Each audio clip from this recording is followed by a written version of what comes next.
Good morning, jurors. We had a good night. Jurors will start today, as I promised, with the 4 questions. Jurors, were you able to comply with my order that you not do any research about this case?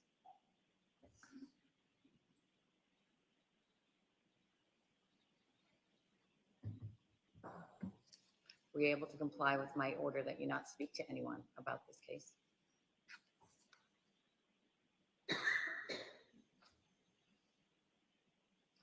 Have you stayed away from all social media and or news media?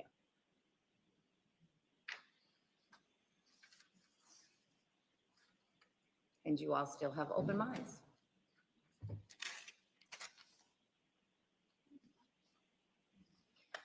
With those 4 questions all answered by in the affirmative by all 16 jurors, we're ready to begin today's work. Witness may be called to the stand. Thank you, Your Honor. Commonwealth would recall Harrison Schmidt.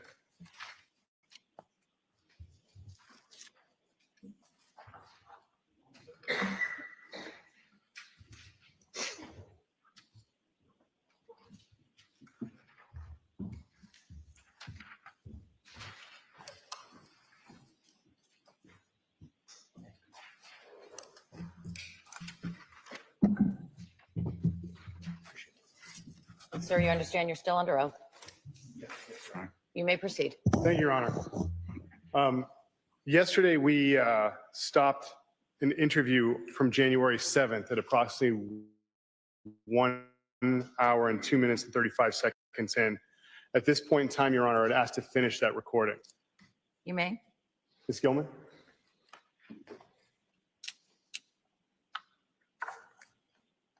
More than that, so. On the very Ms. Gilman, could you make it a little louder? when was her scheduled flight back?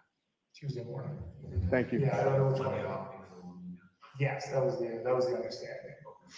And then, correct me if I'm wrong, you said on Friday 30th when she landed, she told you that she had work that she was going to go back. She was alluding to things being very busy with stuff on Friday. And she was, I remember her being tired. Did she book a return flight earlier? Did she change the reservation? Did she book a new one? I don't see, here's the thing. She sent me the flight coming to Boston, but she never sent me the return flight. All I know is that she told me she had a return flight on the 3rd, but I don't know what time or what that was. I assumed everything was just the way it was, and then she moved the schedule up 2 days, which is not the first time she's done that. I mean, it is the whole thing was a bit, I know it was odd, but considering the last couple months, it wasn't so much that I was like, hey, wait, what's happening? Whereas I was talking to Jem was like, well, this seems insane. And I was like, well, Jem, these are the things that I've been dealing with over the last couple of months. So it wasn't something that I would be like, well, raise an eyebrow to. It was like, all right, all I did was further confirm that, I got to get to DC kids. We got to work this out. It's too much stress on the whole family. And that was the main thing. I just wanted to be there all the time. So did Anna ever tell you when the return flight was booked, aside from the Tuesday flight? Say again? In other words, did she tell you which flight she was booked on the 3rd? No, but she always took the first or second flight out. And she had said she had already booked flights for January. But we were supposed to talk about that. And then she said she did say she was changing a flight, but not this flight. She was changing a flight to Martin Luther King Day. So I don't know if she did that or if she didn't, but she was talking about changing that flight. That she was going to come in Thursday night, stay Friday, Saturday, Sunday, Monday, and leave Tuesday. And maybe try to leave, maybe say an extra day. So she was offering 4 or 5 days. Which is again, was normal when she said I'm going to take Thanksgiving, like 2 weeks for Thanksgiving, but I'm going to stay for 5 days when I come back. And she only stayed for 1 day. And then she was always like, I don't have more time. And it seemed like she was having less and less time. On New Year's Eve with Jem, Yes. was Jem aware that she had to leave in the morning? No. why do you think that is? Well, I don't know. I mean, Jem, we were probably because we just wanted to. I mean, most likely just to enjoy the time with Jem. He's only here for 4.5 hours or so, and we hadn't seen him in Were person. you aware that she was leaving the next day? No, I wasn't. I was aware that she was probably early.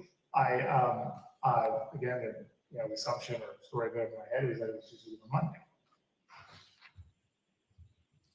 So she was originally planned to leave on Tuesday. You were on the assumption by her leaving early, it would be Monday. Yeah, I mean, I had no information otherwise, but, I was definitely surprised, like, I gotta go. Okay. So, what were your plans with on New Year's Day? Yeah, so, it was gonna be the same stuff.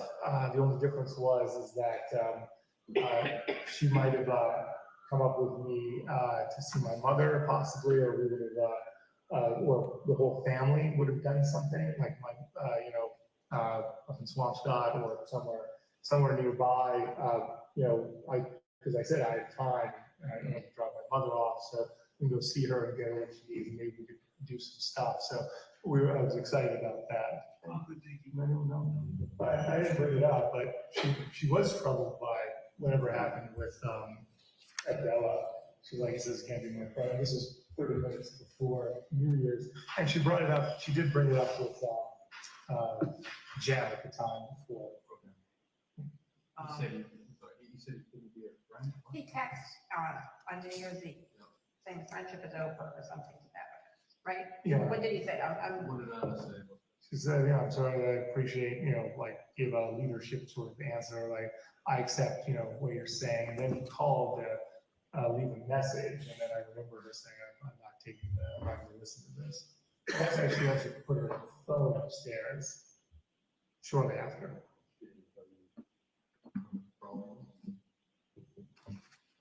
I think she understood it. I think he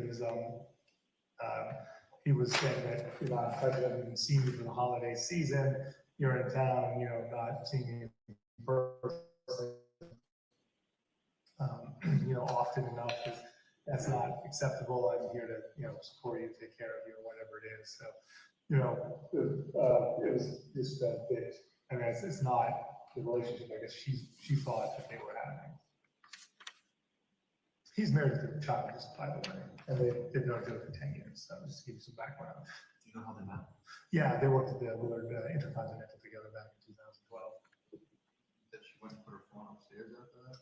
After that, she, let's say it's 10 or 15, and then I remember her putting her phone upstairs because she came back down without it.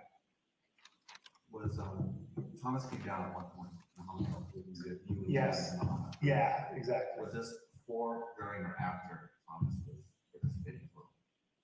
Oh, yeah, Thomas went to bed at, he went to bed, then he came over at like 9 or 10 or something. I think Anna took a bunch of photos. Jem and I don't have any because she didn't send them to us yet. But I think she sent one to Fasto. So that was that's when the photo was taken about. So just maybe 10 o'clock or something like that. You know where upstairs she put her phone at that point? Yeah, on a bedstand. In your room? Yeah, or my room now. The one with the ceiling tile on it? Yeah. No, yeah, not in the ceiling tile drawer, like on top, yeah. Makes sense.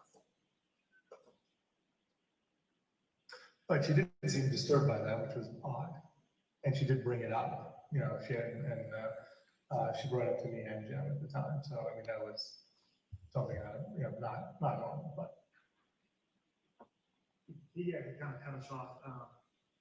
New Yeah, Year's Day. sorry about that. No problem.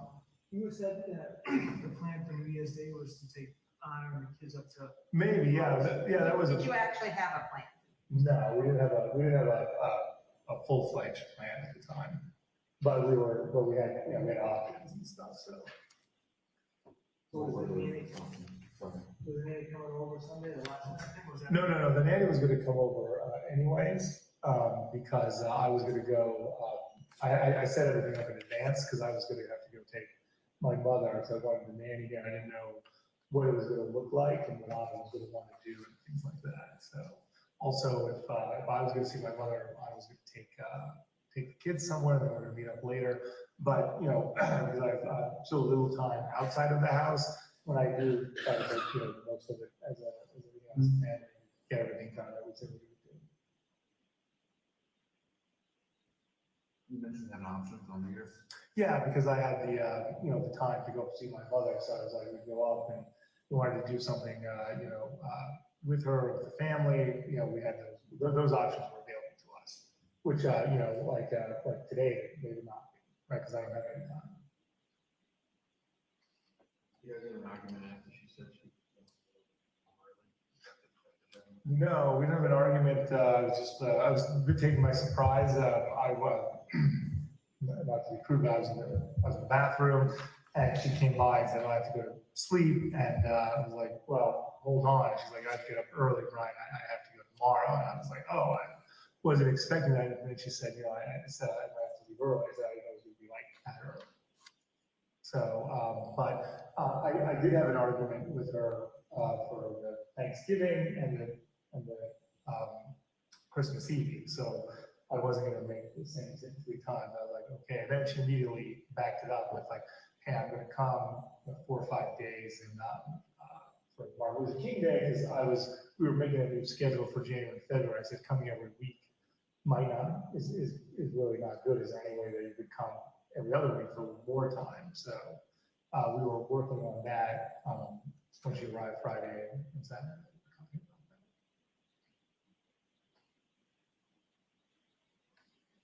If the kids took her phone and did it on her, how would she contact someone for it? If the kids took her phone and hid it, how would she contact someone for a ride?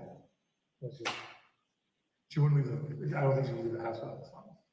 But let's say that I'm wrong about that. So sure, she would use my phone, right? But she put the list on there. I guess she would download Uber and get it. But I know where my phone was, and we didn't have this phone at the time.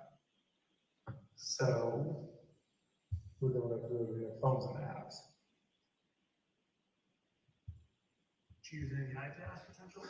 Oh, there you go. Yeah, she probably wouldn't be able to use the iPad to do it. I would not, but she would know how to. The only thing I saw was one phone, one and her laptop. That other iPad that I'm telling you about should be at the should be at the DC. She did have a laptop with her, but remember she programmed all of these. How did Thomas get his phone? I think my mother bought it on I forget when we got the phone, because she had to get the phone and, or my mother had it and she was bringing it with the watch and everything. So it probably came here on she probably bought it on the 2nd or something. Everything came on the 2nd. When you didn't have your phone, when you sent those emails, Yeah. Who were they to again? So Zach and Daniel, my business partners at Let's, my wife and my mother. How did you send those emails? My laptop.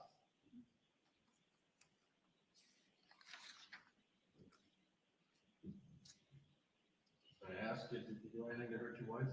No, I would never do that. Or does, we all have arguments with one another, spouses, et cetera. Has that ever escalated to a physical confrontation? No, sir, no. My wife and I got along very, very well. Hey, the only stress we were having was going together. It's really, I bothered and Tracy about it for months. The family doesn't work without my wife. Never hurt my wife. I mean, I loved her and what would have been, I think about my kids too. She's a wonderful mother on top of being a wonderful wife. I mean, to take that away from that, I mean, I just couldn't even imagine something like that. That's just not, would never do anything to hurt my wife. I wanted to spend the rest of my life with my wife. I'm still going to. And, you know, we were apart because of the job and my legal problems. Her leaving very early, made me angry. No, I wasn't angry. I was sad.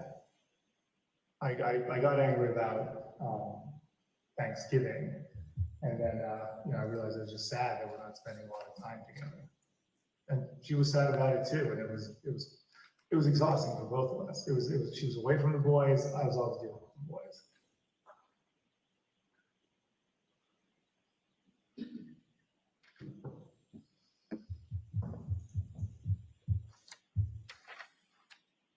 But my wife and I were a very good team. We agreed on almost everything. We agreed on I have to get to DC. Just didn't feel like we were the authors of our own lives. So that's why she wrote that on the thing. We have to be the authors of our own lives to make this happen, Brian. We're always working together.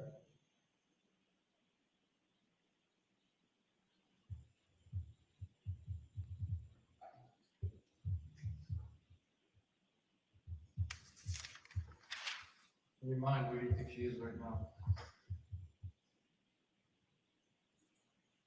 I like a lot of people have said maybe she's at a spa, and she was under a lot of pressure.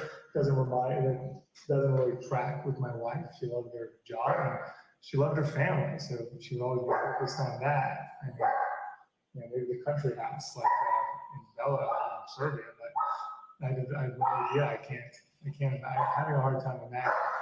Having a hard time with that. Does she have any other identification? She's got a Serbian passport or Serbian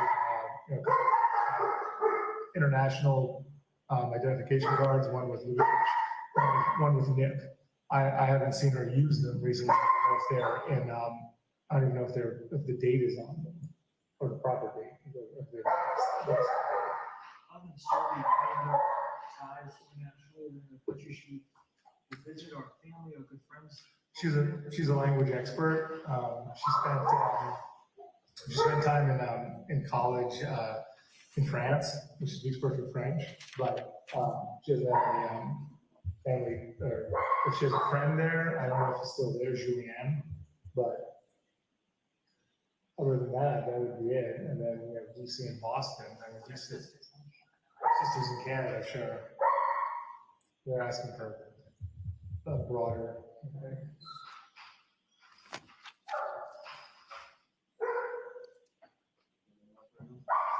You checked international flights. Was she scheduled? It appeared in the newspaper. Not that I ever believe the newspaper, which is why I'm asking you guys.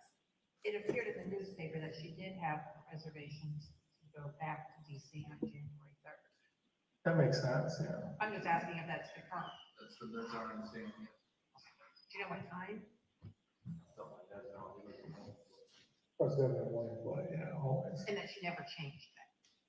To our knowledge, it's not a family. The chatter between JetBlue and her over the last few months is because when she doesn't call, she does something, they do it online, like online messaging. Oh, she probably goes to the JetBlue site. Yeah, they have a chat, yeah. So that's, so she could be doing that and feeding kids or something like that. But a lot of times she would talk to them and it wouldn't work out, and then she would take a break and then come back. Live chat. Yeah, so sometimes, I don't know if it could be like, they're like, we'll just come in, change at the counter, or they're like, I can't do this. And she's always asking she had gotten a good status, especially with the card, so I don't know what her deal was, but it's possible that, because she said when I have this, they can make changes at the counter, upgrades at the counter are different, so, yeah, she never called.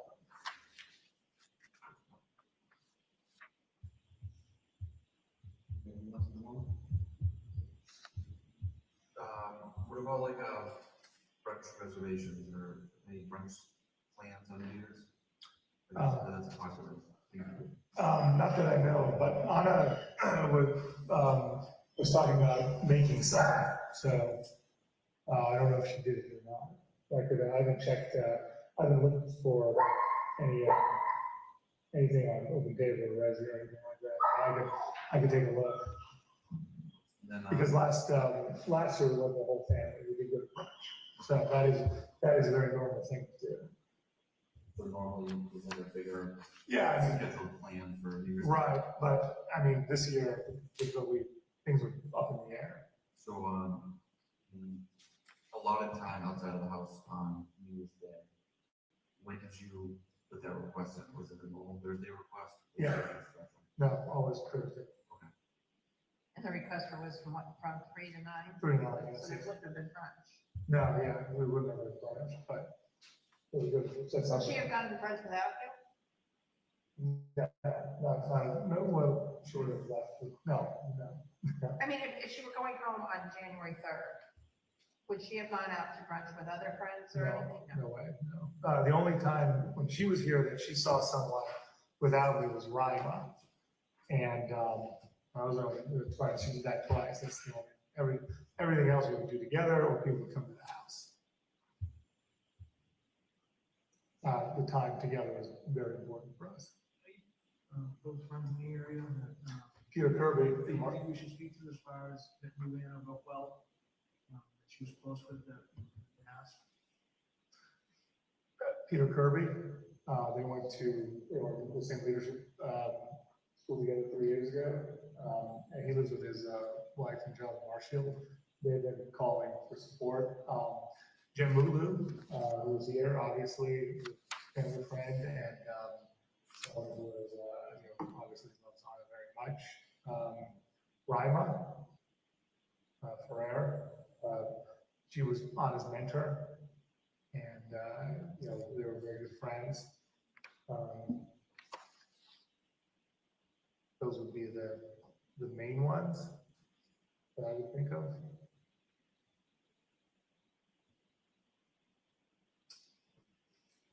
I think that's pretty much it for now. I mean, obviously, keeping up the dialogue and back and forth, and we're gonna hold and follow-up questions. You can add it, I might have it here. That's helpful. Yeah, let me get back on. But I think she sent it to me. What was it?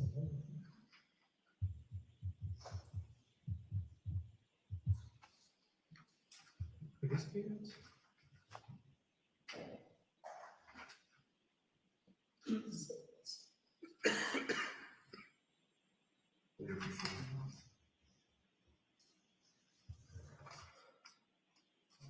No.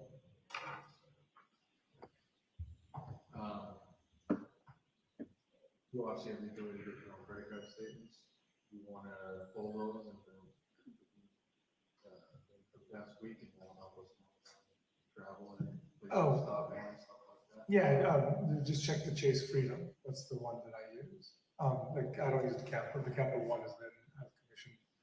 It was only been in commission for a month or so. Do you have access to the Chase Freedom or? We gotta jump through a lot of hoops. Yeah, absolutely. We get, how much of the Chase Freedom would you like? Very first. Oh, okay, so just, We'll okay. give you all December. That's- They're coming a month. So- Whatever the last month's statement is, I'm not sure if it's, you know how it is, some of them start December 10th.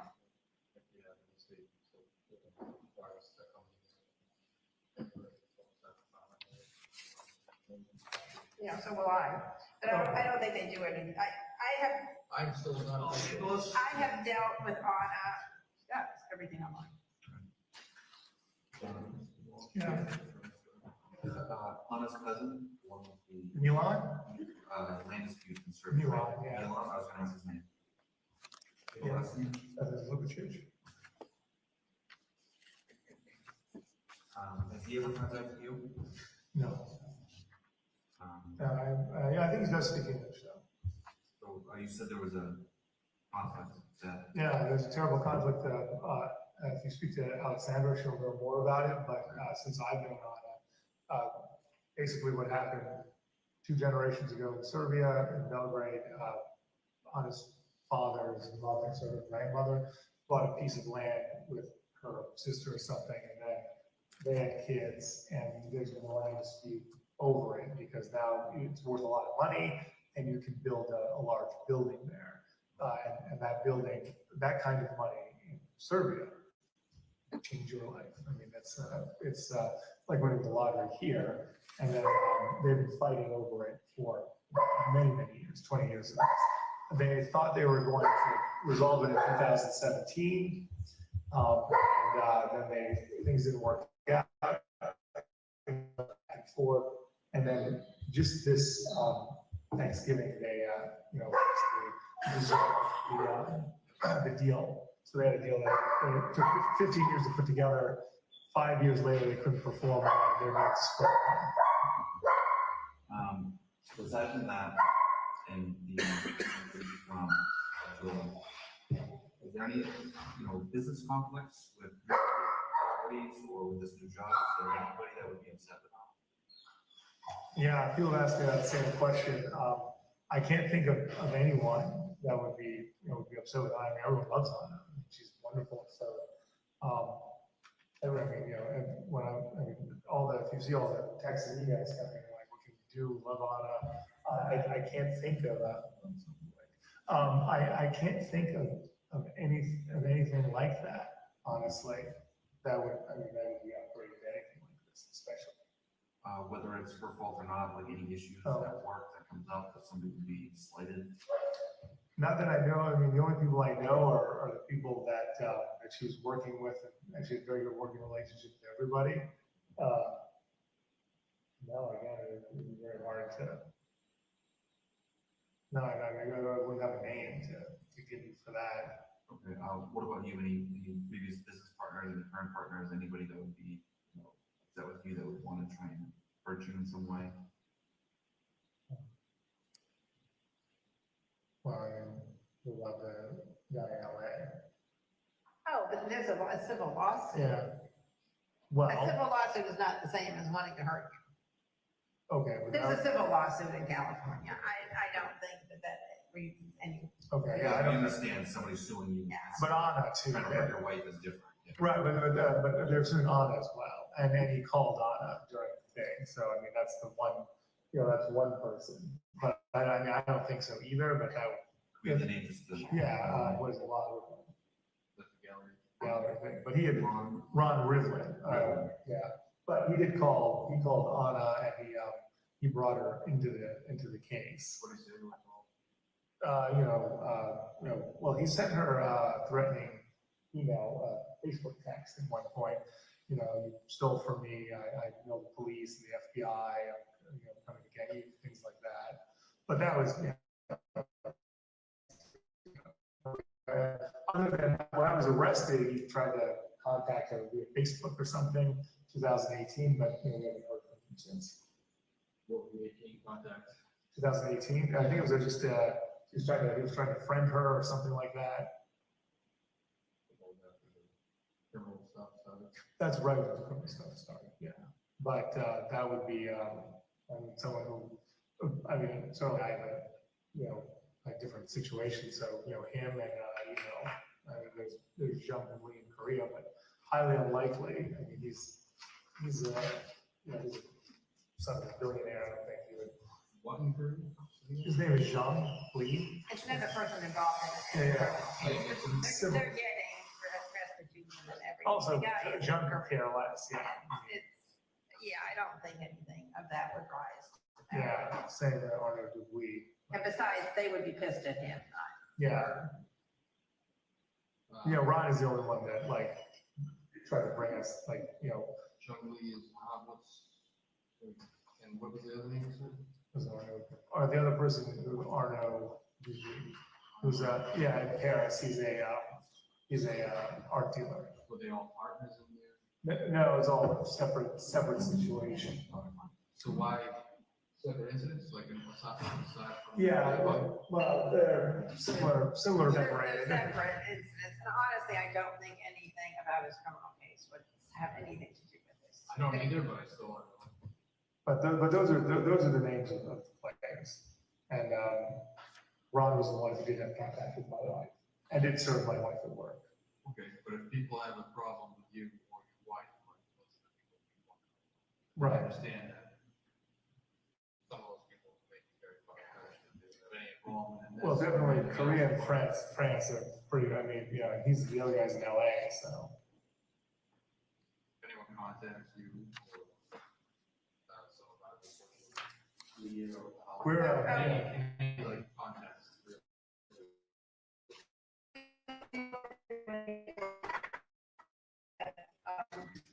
The truck was yesterday with state place. What time did he arrive? yeah. It was late. It was late, so he must have died. How long was he here? 10 minutes, 15 minutes, but my mother's saying it was 30. I was trying to, I don't think so. yeah, I was trying to usher him out quickly, but he went, but at one point, he brought, he brought James Ryan, who was one of Anna's mentors 10 years ago, who I haven't seen in a decade, which was weird, and then, I was speaking to James, but he went over and spoke to the kids or to Zach, the kids from, but. I'm hearing a lot of talking with honest friends and you, there's leadership. What exactly is going on with this team food study that is part of? Yeah, so, how to explain, it's something called Boston Breakthrough Academy, and it was it was a leadership training program. You know, we formed pretty close relationships there, and we, as I said, that we raised a lot of money through our community service projects each, for Loving Spoonfuls, Torch Foundation, things like that. So we've stayed connected. It was more than 3 years ago. I guess I started this month 3 years ago, and Anna graduated February 3 years ago, so 2020.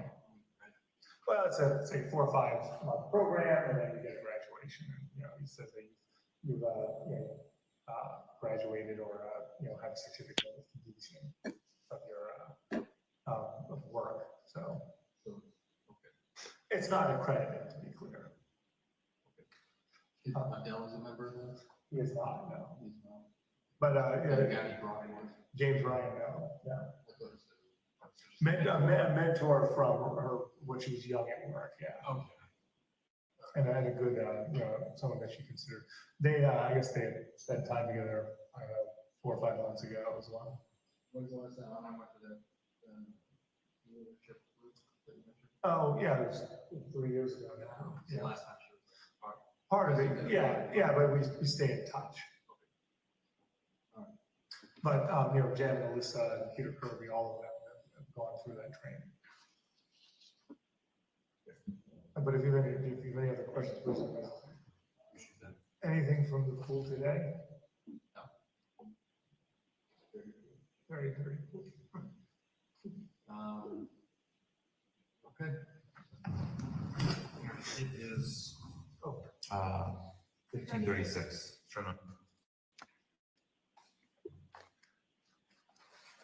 Your Honor, Yes, could the Commonwealth request that identification D is read into the record? sure. Time I will be-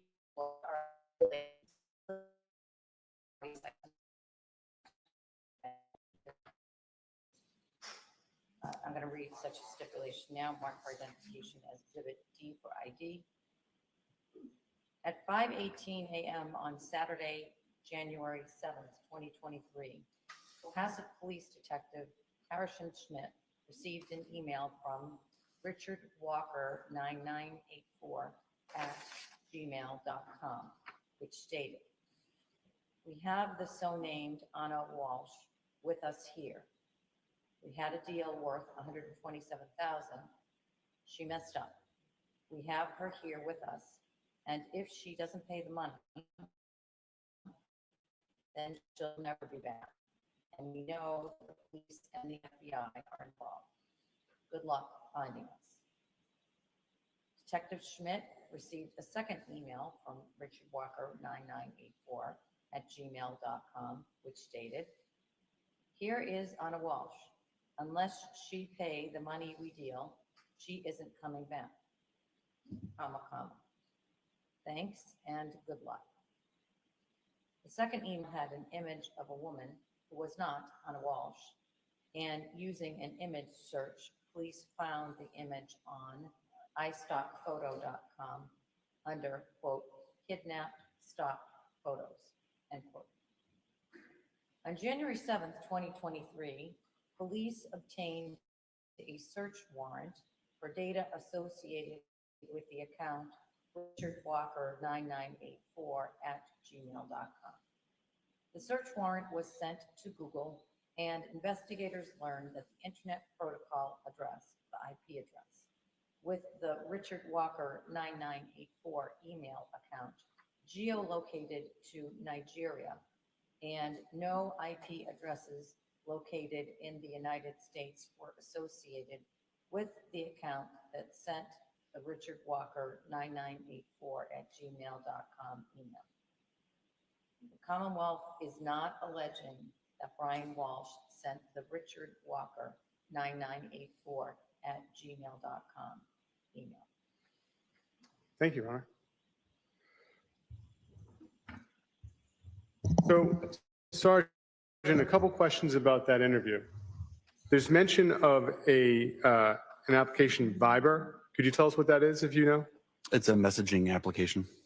And there's also mentioning of WhatsApp. Do you understand what that is? Yes, that's also a communication app. There was mentioning of a person named Abdullah. Do you know his name? Yes, Dula Almatari, And what is his relationship to Anna Walsh? a previous coworker from the hospitality industry. There was also mention of Peter Kirby. What is his relationship to the Walshes? A family friend. During the interview, a dog can be heard barking. Where was the dog located in the home? In the crates in that sunken in family room. And you had the opportunity to be at the home a few times between the 4th and the 7th. What issues did you ever have with the dog? None. There was also mention of the pool today. What was going on at the pool that day? In that white search, we had drained the pool to get a better look at it. Now, after January 6th, when the Cohasset Police Department had a press conference, what happened to your voicemail and email? I was inundated with messages and tips from the public. Why is it that your voicemail and email were inundated? I was the point of contact for any information, so my department email and phone were listed and disseminated to the news and social media. And was Richard Walker email one of those things that came into you after that press conference? Yes. Now, Ms. Gilman, could we have what was marked yesterday as Exhibit 44?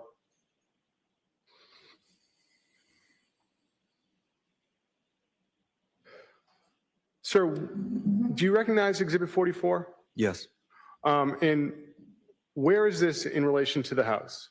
If you're standing in the backyard with the house to your rear, you'd be looking at like the back right corner of the fenced-in portion of the yard. That's the shed. What's on the other side of the fence? Neighboring house. Now, you and Ms. Gilman, can we have Exhibit 47 from yesterday? Sir, do you recognize this? Yes, This is the what you said was the missing poster you created. correct. Now, what information? Where did you get the information to create this poster? I made this on Thursday, so I had the information from the patrol report, the NCIC missing persons form, and the information from the first interview with the defendant. Thank you. If you could take that down, Ms. Gilman. And when you were speaking to the defendant, what did you learn as far as Anna Walsh's maiden name or prior names? There was a previous name of a NIP, KNPP, and a maiden name of Lubitschek. Now, after that interview on the 7th, what did you do next as far as your investigation? We continued to reach out to friends and family, gather more background information. And on the 8th, what did you do in the morning? We briefed at Cohasset Police Station a plan to execute a search warrant. And where were you going to execute the search warrant? 516 CJC Highway. What time did you have the opportunity to execute the search warrant? Around 9 a.m. And so when you executed the search warrant, who was with you? Myself, I believe Chief Quigley, the day shift for patrol, the state police detectives, crime scene. I believe that was it. And who was at the house when you executed the search warrant? The defendant and his children, and Diana Walsh, the mother. And what did you do with those people in order to execute the search warrant? We had reached out to Attorney Minor, and she came to the scene, and they all left with Attorney Minor. Now, did you ever have the opportunity to speak to Mr. Walsh again on January 8th of 2023? Yes. Where did that conversation take place? Attorney Minor's residence in Situate. And who was present for that conversation? Attorney Minor, myself, Trooper DeChico, Trooper Proctor, the defendant, and his children were in the other room. And have you had the opportunity to review a recording of that? Yes. And does that fairly and accurately depict the defendant's statements in that interview? Yes. Your Honor, the Commonwealth proceed to have this marked as the next exhibit, which today I believe.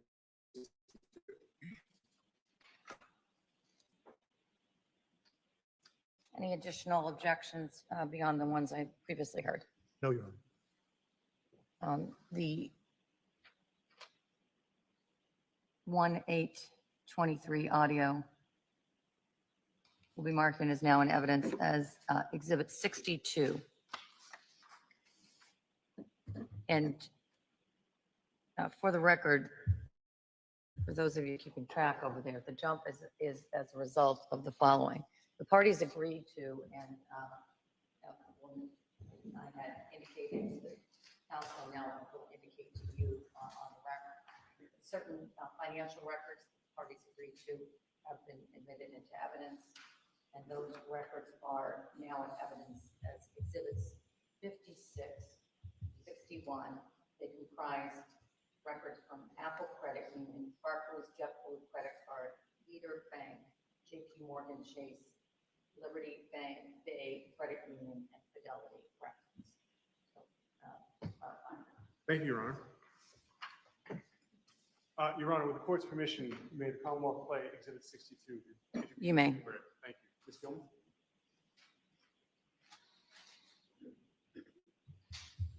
$11:13 on Sunday, the 8th, 2023.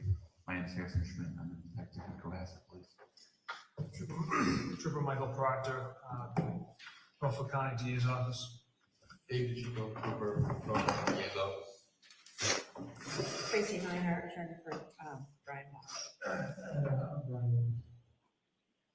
So we're here at 244 Gannett Road in Situate. Did you see the time? Yep. Okay. Let's see. So yes, the last time we spoke was yesterday, and I think we asked you to give us a good account of where you went when you left your house on the 1st, and you told us that you'd gone to visit your mom, went out, ran a few errands for Whole Foods, CVS, and thank you, ma'am. You told us that the Whole Foods was across from the house, and your mom lives in Paradise Lane, and the CVS was in Danvers. Where is which CVS in Danvers, was it? No, sorry, maybe like, by the nail salon that, on 9th, What road would that be on? by Kathmandu, coffee shop. Yeah, I didn't do. And what did you purchase there? It's probably the alcoholic wipes or the other wipes, whatever it's called. I forget what it's Okay, and the method of payment, cash, and the time that you would have been there? 7? 7 p.m. Yeah, 11. Okay. I was looking for, how long for the show. Okay. Because, Well, we know that you got back to Cohasset by 8. after 11:30, yes. But I don't remember exactly. That's not exactly science, but like a general Approximation approximation. before 7, most likely, it gets dark out, so we're like, Was it dark when you got there? yeah, yeah. It was. You think it was before 6:30? I don't. Okay, I mean, so it could have been at 6:30. did you go anywhere else other than CVS and Danny's? That was the only place I went in the whole group. And you went there, Earlier. for the time? Yeah. I've been going to Walgreens, anytime I go, my mother asks me to get stuff home for the kids. So we should be trying to get some. And on the second, the only place you went was the press. Alright, on the second, may I have a look at that? Check, show, the press. eBay. We get purchases. Okay, Okay. thank you for, getting that together for, okay. So obviously there's a lot of electronic devices in your house. You've been kind enough to consent to, downloading several of them. One of them being the iPad mini that's Thomas's, is that right? Now, on previously you told us that Thomas had gotten up on New Year's Eve, spent some time with you, with Jim and Anna, and then you've gone to bed, right? And that's what, like 10, 30, is that correct? Around there. Around there. You can tell by the photo that was sent by Anna. You give it the more exact time. Do you use any other devices in the house? I use my phone, and Anna and I only use our phones and I use everything, but I only use the gold laptop. The gold laptop? Is that an Apple or? Everything we have in there is Apple, except Anna's work computer was not Apple. So again, we downloaded the iPad mini and you've been fairly consistent in your story, your account on the morning. You said that Anna, 6:30 in the morning. Is that right? Breakfast. That's correct. So.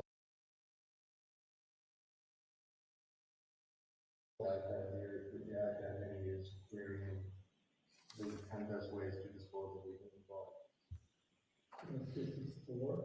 In the morning. I don't, I have no idea. Thomas is asleep. And. Well, he's using the iPad. Thomas is in his room with the iPad. Thomas is usually, I don't use an iPad, so that's really weird. He's 6, right? Yeah, He's, but he does not have the, is he the average intelligence for a 6-year-old? oh, no, it's so, yeah. Okay, but 6-year-olds typically, I have a 4-year-old who's, as a hard, he can't spell his last name. No, 6 is exactly. obviously way more advanced. If you have a 6-year-old who,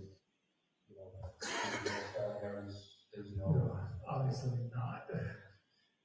Okay, there is dozens of searches on that iPad on the morning of the 1st that ask how to dispose of the body, how to get blood out of hardwood floors, how to dispose of a body in the trash, how to stop a body from decomposing, and how do you explain that? I have no idea. So you're not using that iPad? No, so, only to get it for his squeaky meetings. Okay. I left at 6, right? That's what I read, yeah. So throughout the afternoon on the 1st, when I was gone, the device continues to query how to get blood stains, does blood remove, does the dishwasher remove blood from a knife, so on and so forth. These queries continue on January 2nd, 3rd. Let's dismember a body in the bad nature. Does not turn in platform. It is 11:21, still January 8th, 2023. Sergeant, after that interview was over, what did you do? We went back to the Cohasset Police Station. If you could keep your voice up, sir. Sorry, we went back to the Cohasset Police Station. And did you ever have the opportunity to see Mr. Walsh again that day? Yes, About what time? about 4 p.m. And where was that? at Attorney Minor's residence in Situate. And what did you do with him at that point in time? I placed the defendant under arrest. Now, where was the defendant taken after you placed him under arrest? The Cohasset Police Station. And did you ever have the opportunity to see his hands on January 8th and January 9th? Yes. The Commonwealth would seek to publish what's been marked as Exhibit 48, which is file number 7697. That's one of the previously admitted exhibits from yesterday morning, yes? Thank you, Your Honor. You may publish it.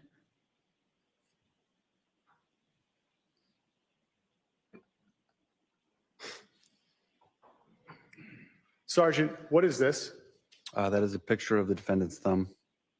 And if the Commonwealth could publish Exhibit 49, which is file number 7701, also previously marked from yesterday, Your Honor. And Sergeant, what is this? That is the picture of the defendant's thumb, and you can see the blue tile from the booking room floor in the background. Ms. Kilman, if you could take that down. Now, Sergeant, what did you do on January 9th in this matter? I went to 300 Forest Street in Peabody And about what time did you get to 300 Forest Street in Peabody? around dusk. And why were you there? We had collected 2 dumpsters from the apartment complex at 330 Paradise Road. Those were transported to a transfer, like a trash transfer station in Peabody for examination. And so what were you doing? Well, so when you got to Peabody, about what time was it? I was right around the beginning of dark. And who was there? Myself, Detective Lieutenant Lopes, Lieutenant Tully, members of the CERT team, and other troopers. And Lieutenant Tully, he's with the state police and opposed to Detective Lieutenant Lopes with Cohasset. Correct. And so what were these state troopers doing? Not Lieutenant Tully, but the other ones you just mentioned. It's a big warehouse with trash lining on the walls. We had dumped the contents of the dumpsters in the warehouse, and we began searching the bags, bag by bag. And why were you doing? So what would you do with the bags when you searched them bag by bag? The contents of the bags were opened. It was spread out on the ground. We'd look at the contents, see if it was important. If it was, those were moved to like a tarp or plastic or paper sheeting where they could be documented, photographed, collected as evidence.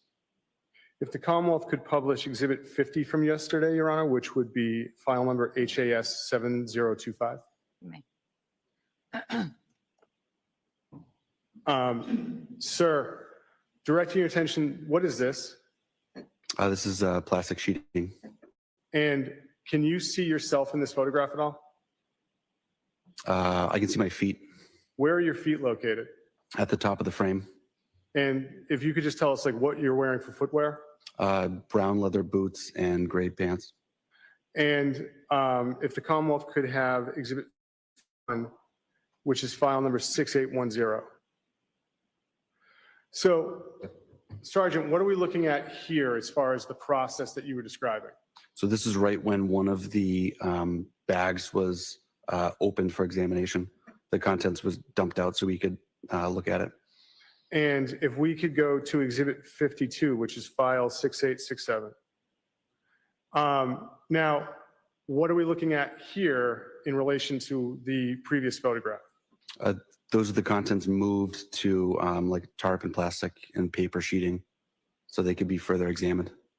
And the boots, do you know what brand those are? Hunter boots.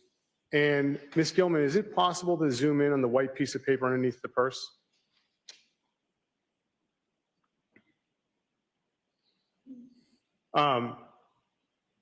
Sergeant, did you see that white piece of paper that night? I did. What was that? That's a COVID-19 vaccination card with the name Anna Walshe on it. If you could close out of that. Now, Sergeant, did you ever have the opportunity to review financial records in this matter? Yes, And you said that you'd been working on that during your investigation, but you've also looked at them since then, isn't that correct? correct. At this point in time, Your Honor, the Commonwealth would ask to publish page 6 from Exhibit 56, Apple Credit Union. You may publish that page, yes. Thank you. This is from the Apple Credit Union. Yes, Your Honor. Sergeant, do you see this statement? Yes. All right, Sergeant, what is the date for this statement? The ending date is January 31st, 2023. And Sergeant, and Ms. Gilman, if you could scroll down. Sergeant, do you remember what the outstanding balance was on the account? I believe it was overdrawn by over $800. And Sergeant, regarding the payments on this account, do they bear any similarity to the other withdrawals on the other months? Yes. What's those? Rockland FCU, that payment was reoccurring. Pepco payments was reoccurring. Leader Bank Online was a reoccurring payment. And Your Honor, at this point in time, the Commonwealth would seek to publish page 8 from Exhibit 57, the Barclays JetBlue card. You may. Thank you, Your Honor.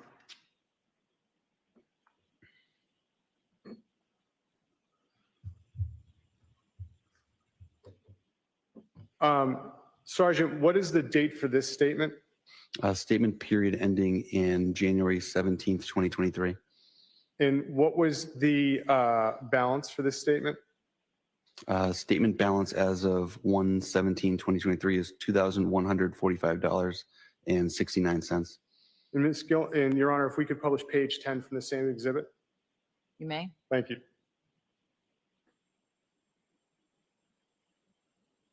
And Ms. Gilman, could you go down to the bottom? Sergeant, what did you see as far as activity on this card after December 31st? None. Your Honor, may we publish page 4 from Exhibit 58, Leader Bank? May. Thank you.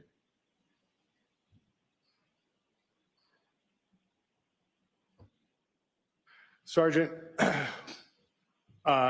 do you recognize this statement? Yes. What is this for? This is a mortgage payment for investment property. And do you see an address associated with it?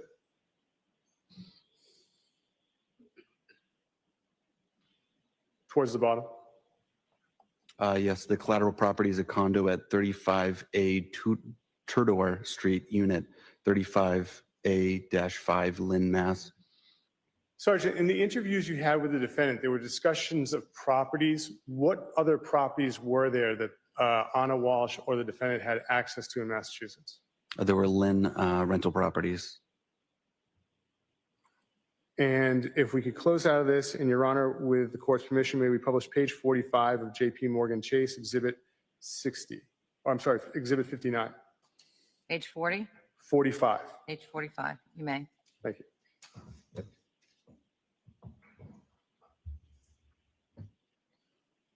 Sergeant, what is this account? This is the Chase Freedom Card. And when is the period ending for this account? Ms. Gilman, could you scroll down just a little?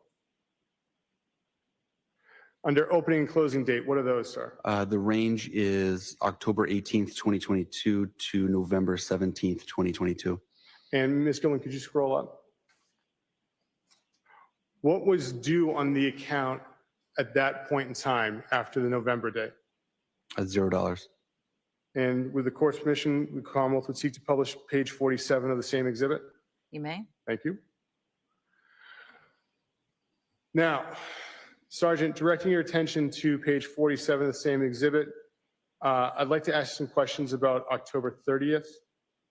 Do you see that entry on it? Yes. What is that state on October 30th? A United flight was purchased on the 30th for November 23rd, 2022 from airport code IAD to airport code DUB.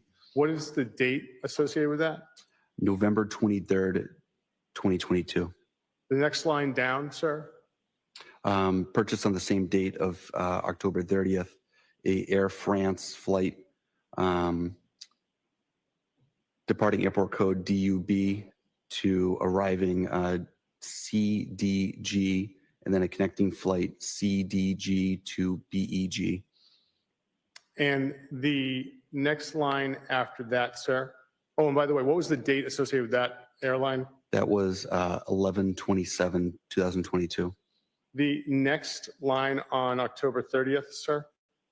A flight from Lufthansa Airlines for the date of December 7th, 2022, leaving BEG to airport code FRA, and then a connecting flight FRA to BOS. Do you know BOS's airport? Boston Logan. Do you know IAD? IED is Dulles in Virginia. What is DUB? Dublin in Ireland.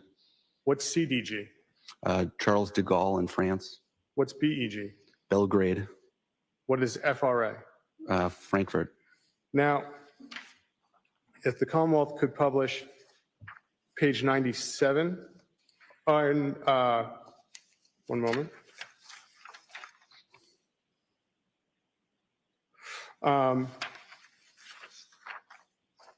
Could the Commonwealth publish page 97 of this same exhibit, Your Honor? Page 97 and 59. Yes, thank you. May. Thank you, Your Honor. Within this same exhibit, was there another credit card? Yes. And what was this credit card called? IHG Rewards. And looking at page 97, what is the balance owed on this credit card? $2,690.97. And Ms. Gilman, could you scroll down? What is the close date for that account? January 23rd, 2023. And Ms. Gilman, could you scroll down some more? What is the name on that account? Anna Walsh. Now, if the Commonwealth could publish page 25 of Exhibit 60 from Liberty Bay. You may.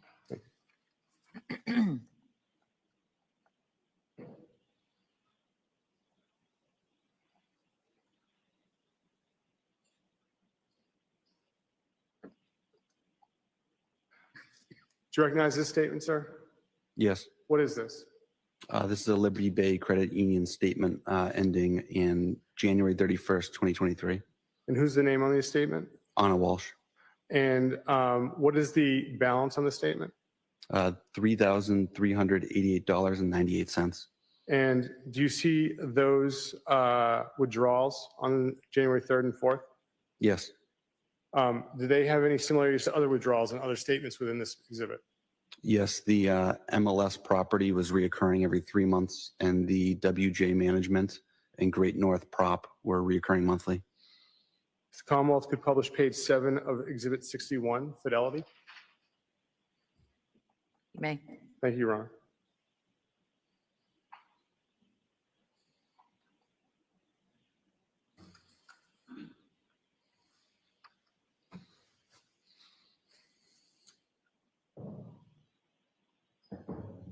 Oh, page 7.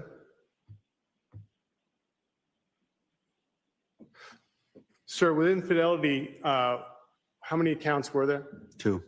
And do you recognize page 7? Yes, this is account ending in 5493, a IRA account. And who's the name on the IRA account?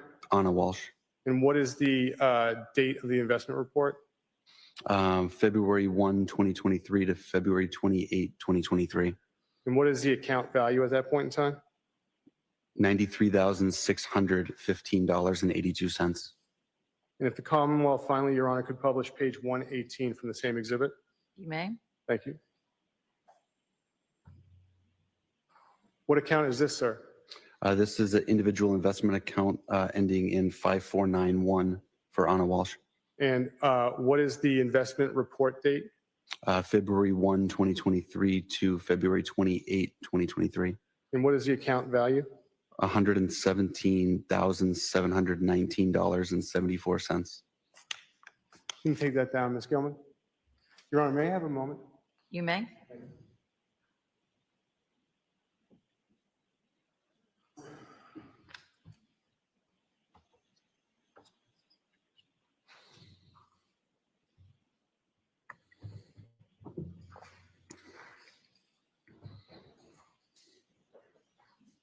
Your Honor, at this point in time, could the Commonwealth ask that you read in G for identification, another stipulation?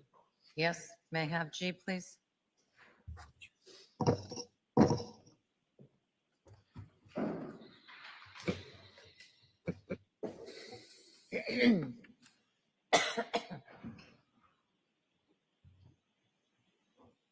I don't need to repeat to you what the stipulation is. I'll just read it now to you. Brian Walsh was arraigned in United States District Court in Boston, Massachusetts on May 11, 2018. On April 1st, 2021, Brian Walsh pled guilty to indictments for wire fraud, interstate transportation for a scheme to defraud, and conducting an unlawful monetary transaction. On October 6, 2021, an initial sentencing hearing took place in the United States District Court. Brian Walsh was seeking a sentence of probation and restitution, while the government, through the United States Attorney's Office, was seeking a sentence which included incarceration of 30 to 37 months and restitution of approximately $475,000. In January 2023, Brian Walsh had not been sentenced on the federal charges. Brian Walsh was represented by a lawyer at all stages of the federal case. And I have one last question, Your Honor. Sergeant, what are the closest hardware stores to 516 Chief Justice Cushing Highway? On Route 3A, to the north is Hingham Lumber, about a mile away. And to the south is Abishan Hardware, also in Cohasset, about a mile away. Nothing further, Your Honor.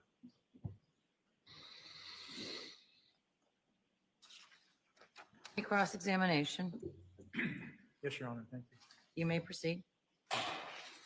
Morning, sir. Good morning, sir. Those financial records that were just displayed to the jury, tell us in your own words, what's the significance of those?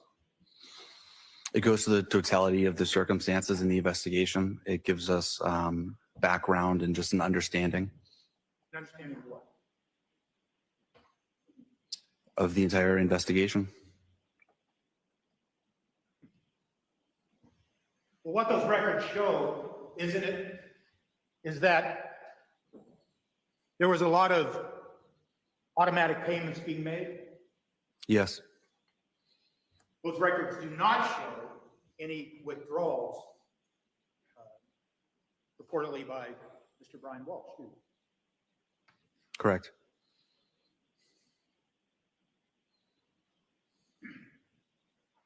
And for instance, those records that were related to the Freedom card that you then told the jury about the indication of the flights and you identified DUB as Dublin. Where'd you get those records? From Chase Freedom. Okay. You didn't find those records in the home of Mr. Walsh, did you? No, And you didn't find those records then in the possession of Mr. Walsh, did you? can I explain? Can you answer the question? I can. What is it? Physically in his possession, no. And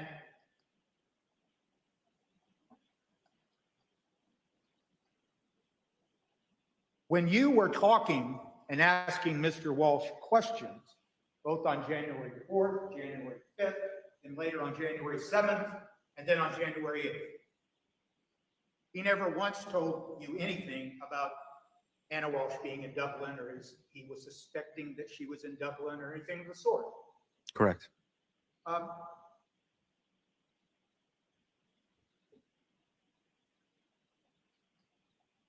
When you were talking to Mr. Walsh back on January 4th and January 5th, he forthrightly told you about the federal case, didn't he? Yes, And he told you that it was, I think he used the word integrity. He admitted that this was all his fault, correct? That was just read to the jury about the federal case. That was the same case, wasn't it? correct. About involving Warhol paintings that were fraudulent, correct? Yes, And as far as you know, and based on your investigation that's gone on for some time now, other than that federal, there's no other federal case. Let me ask you. I'm not aware of any other federal case. And it'd be one of the things you would do as the lead detective in this case to make sure you knew about other pending federal cases or things like that, correct? Yes,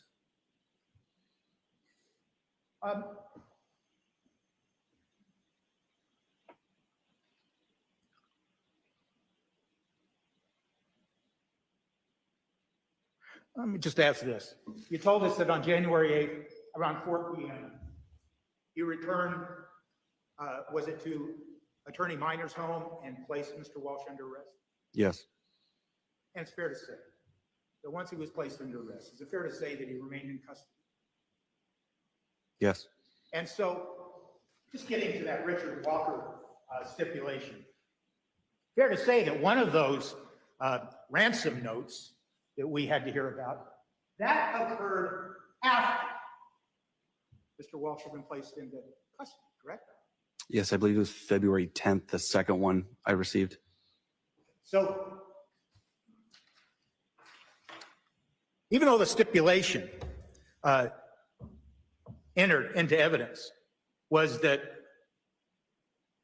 everybody agrees that Mr. Walsh had nothing to do with that Richard Walker tip, nonetheless, you knew and the detectives knew early on in this case, that that Richard Walker tip had nothing to do with Mr. Walsh, correct? That was our understanding. Okay. Now I want to focus your attention on what we heard on the January 8th interview. By the time you got to Tracy Minor's home, you and your colleagues had done an investigation on what's been referred to as a mini iPad, correct? Yes, And that mini iPad was associated with one of the sons, the oldest son, correct? correct. And when you listen to that recording, when you listen to the questions that are posed to Mr. Walsh, and you ask him about that mini pad, his demeanor changed, didn't it? Yes, In fact, it's fair to say, isn't it? I don't want to mischaracterize, but he basically he looked and sounded sad, didn't he? correct.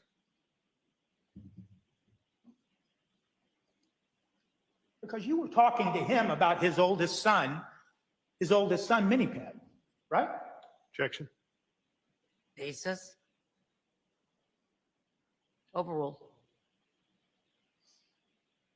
I'm sorry, can you repeat the question? You were talking to him at the time about his oldest son's mini pad, correct? Correct. And he basically answered you, I don't know anything about those searches, right? Correct. You've learned in your investigation of this case, haven't you, that the searches that you were asking Mr. Walsh about at that time, those searches were not, in fact, conducted on the mini iPad that was associated with his son, correct? Yes, they were synced to that, but they did not occur on that iPad, is my understanding. Right. So now your investigation was able to determine that whoever conducted those searches, of course, your investigation revealed that it was Brian Walshe.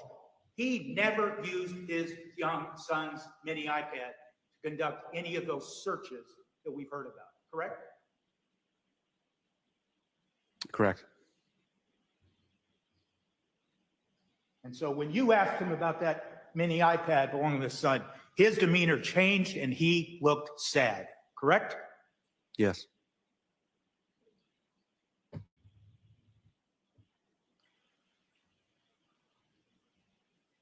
Those, okay, Yes, sir.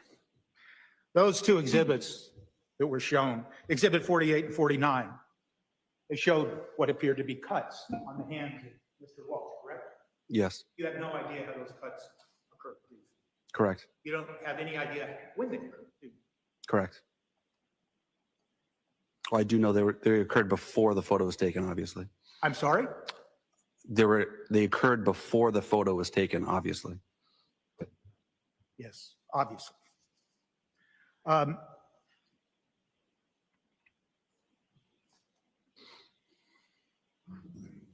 So let me ask you a couple of questions about some of the things you testified to about yesterday. One of the things you testified to is at some point after going to the home and talking to Mr. Walsh on January 4th, you and I believe it was Detective Lawrence? Officer Greg Lawrence. Okay, Lawrence. You went and you surveyed the interior and the exterior of the home. Yes, And one of the things that you were doing was, as a trained law enforcement officer, you were looking for anything that might give you a clue or anything suspicious or anything like that. correct. And that's how you're trained. Yes, And you're a very competent officer, aren't you? I think so. And in this case, you exercised that competency. And when you saw, for instance, that Volvo out in the parking lot, you walked out there and you looked inside the Volvo, correct? Correct. And is it fair to say that Mr. Walsh was with you at the same time?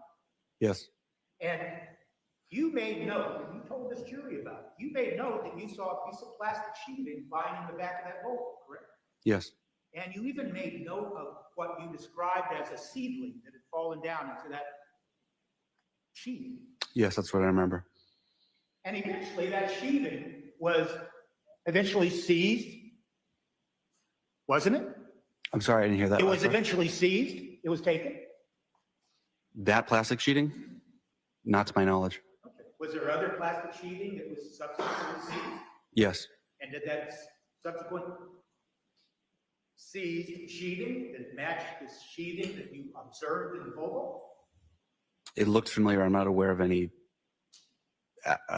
scientific comparison from one sheeting to the next. Okay.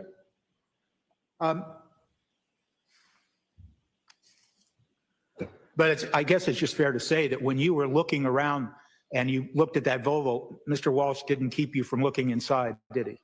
Correct. The child-proof latches that we heard about yesterday. If we could have Exhibit 34 brought up, photo number 7335.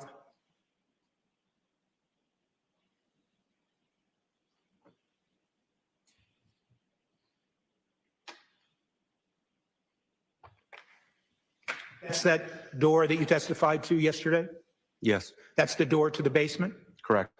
The childhood latches are at the top of the door? Yes, Anybody can undo those latches as long as they're tall enough to reach them? I assume with the proper grip strength, yes. Okay. And so any adult could probably release that plastic latch, correct? Yes, And as far as you know, on the door handle, there was no key lock or anything of the sort preventing somebody from going down into the basement? I don't recall a key lock on that door.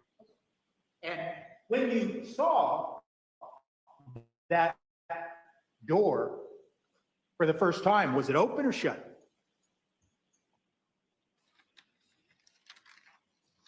I don't recall.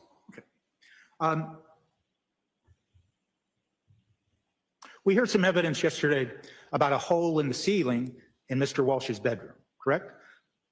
Yes, I'm sorry, you can take that exhibit down. I apologize.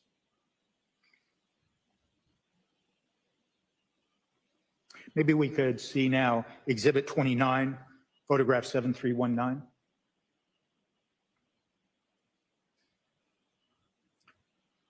Now, that's the hole we're talking about, correct?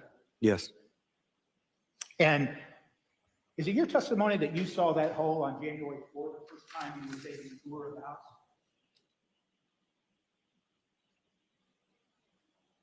I remember seeing it on the 5th and not being surprised by it.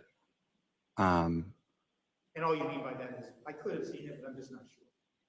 Yes, so I definitely remember it on the 5th, and I remember knowing that the ceiling tile was in the bottom drawer of that bureau or that nightstand. I don't explicitly remember seeing it on the 4th, but I believe I did just because I wasn't surprised by my seeing it on the 5th. Okay.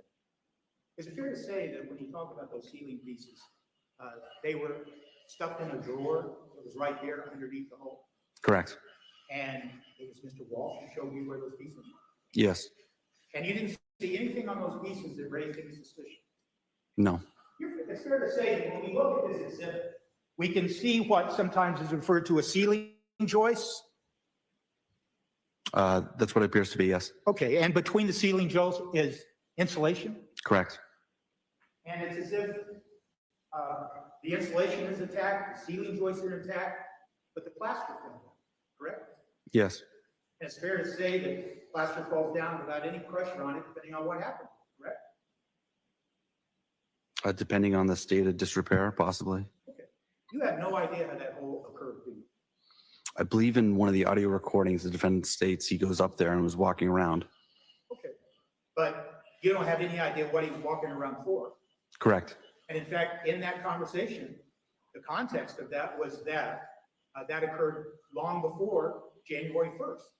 That was my presumption. Presumption based on the context of the conversation. Yes.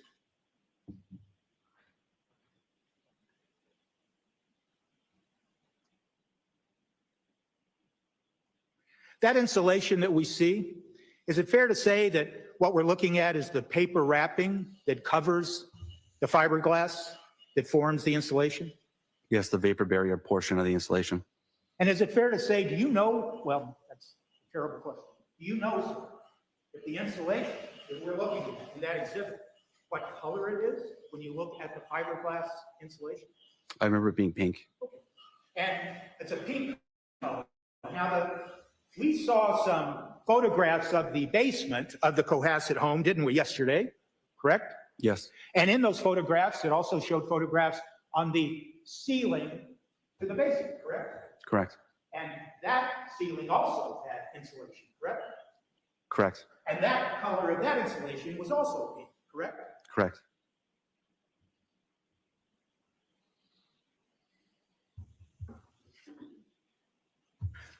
You talked about going down into the basement, and you saw some bags down there. You recall that? Yes. Could we have exhibit number 33, photograph 7343? Well, I got the wrong number. I apologize.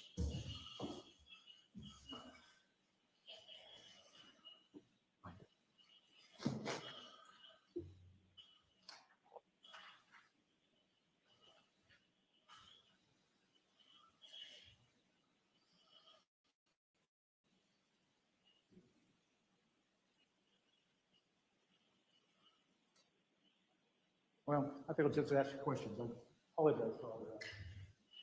You went down into the basement. Yes. Did Mr. Walsh go down in the basement with you? Yes. You found some bags down there, I did. and you didn't open the bags. Correct. But you pushed on the bags or touched the bags, didn't you, Yeah, I manipulated with my boot. with your boot? And what did you think was in the bags? Like a piece of a rug or like carpet sample sized. Okay, but you didn't look in the bag, correct? Correct. But based on your training and experience, you thought it was pieces of rope. That's what I assumed. Okay, and this was January 4th, wasn't it? It was either the 4th or the 5th. Okay. Whether it's the 4th or the 5th, there were still bags down there in the basement that may have contained pieces of rope. Correct. And Mr. Walsh was right with you when you were using your boot to touch those bags, and using your training and experience, determined that feels like they have rope. Correct. And down that basement, stairs, wood stairs, aren't they? Did you notice the very bottom stair? The basement, it was cracked or broken? And of course, the flooring for that basement that you entered, that was concrete, correct?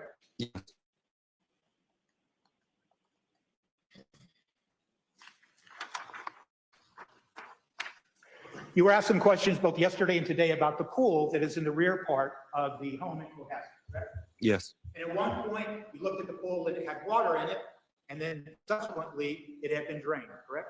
Yes. And as far as you know, nothing of any significance was found in that pool, correct? Correct.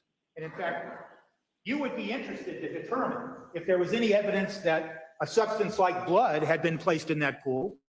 That'd be one of the things you'd be curious about. Yes. And now, you and your fellow uncovered the searches that we've heard some about. You're aware of a search, aren't you, that was found on the MacBook that talked about something about how you measure blood in a pool or some words to that effect? Are you aware of it? Yes. And so there was never anything found of any significance in the pool, was there? Not that I'm aware of. And in fact, I think it was, you talked about a canine search in the back area, correct? Yes. And that canine is a human scent canine, correct? It's a patrol and tracking dog. And it didn't hit on, if that's the proper term, it did not hit on anything in the backyard whatsoever. I believe the canine was on the outside portion of that fenced-in backyard doing the track. Okay. It didn't hit on anything significant or related to your investigation of this case? No.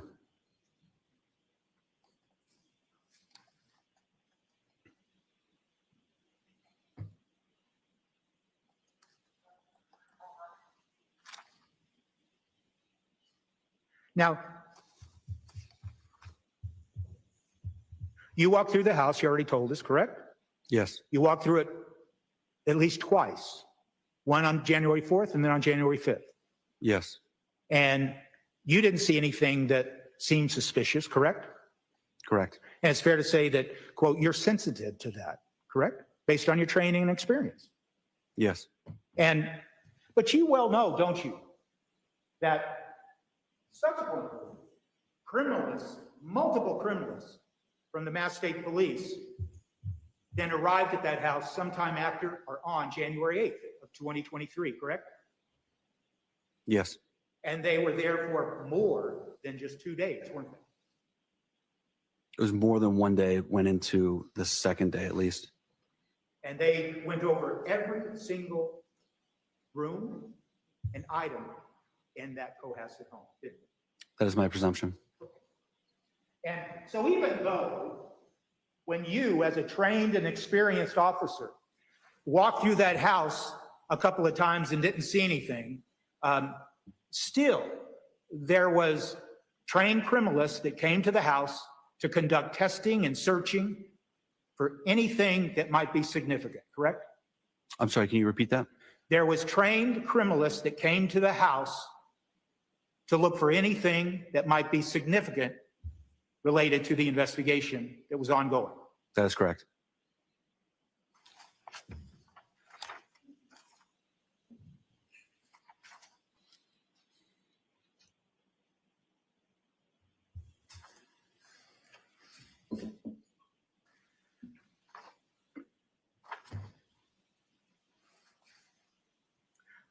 I want to ask you some questions about the media used the message.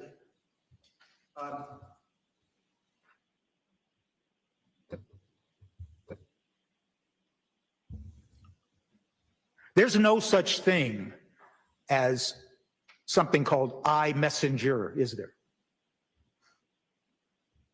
I'm familiar with iMessages, Right. like Apple to Apple communication. Right. So my question is rather simple. There's no such thing called iMessenger, correct? At that direct quote, not that I'm aware of. Okay. And when you were talking to Mr. Walsh on January 4th, he used the term iMessenger, didn't he? It was either iMessenger or iMessages. Well, you were asked about that when you testified before the grand jury, weren't you? I don't recall, likely. Well, do you recall that at the grand jury, based on a series of questions, you determined and stated in part that when Mr. Walsh was talking about iMessenger, he was really talking about Facebook Messenger. The context of that portion of the interview did seem as if it was, because we're on the Facebook subject and social media subject. Okay. And when he was talking to you and saying, well, some messages would come up on his phone that were intended for Anna Walsh, he was talking about, quote,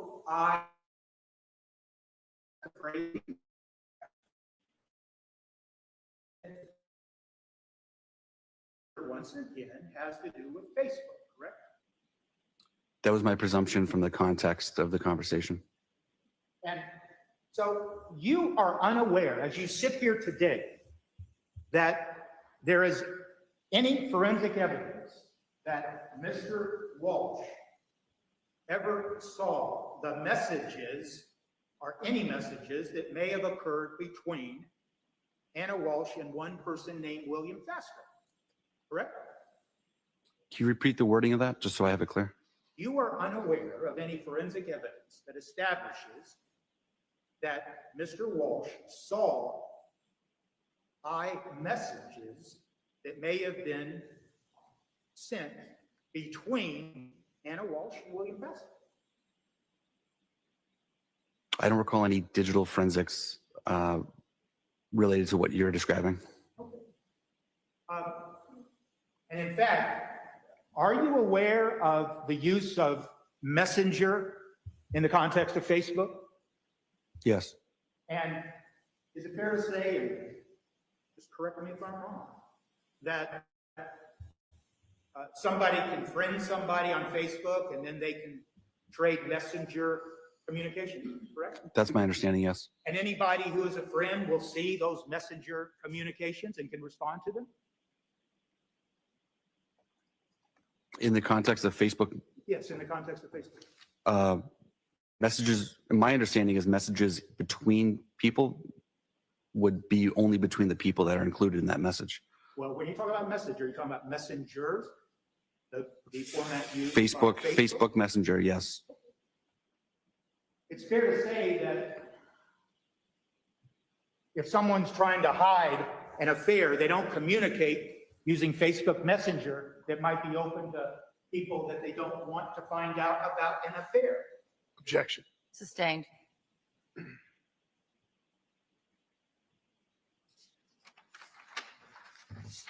You are unaware, as you sit here today, of any forensic evidence that indicates that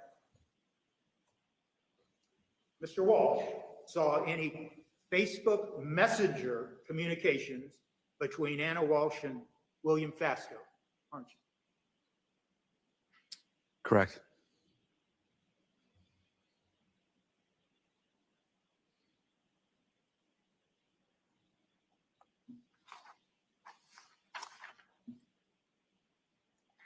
In your interview and your questioning of Mr. Walsh, and if I go withdraw that, Judge, I apologize.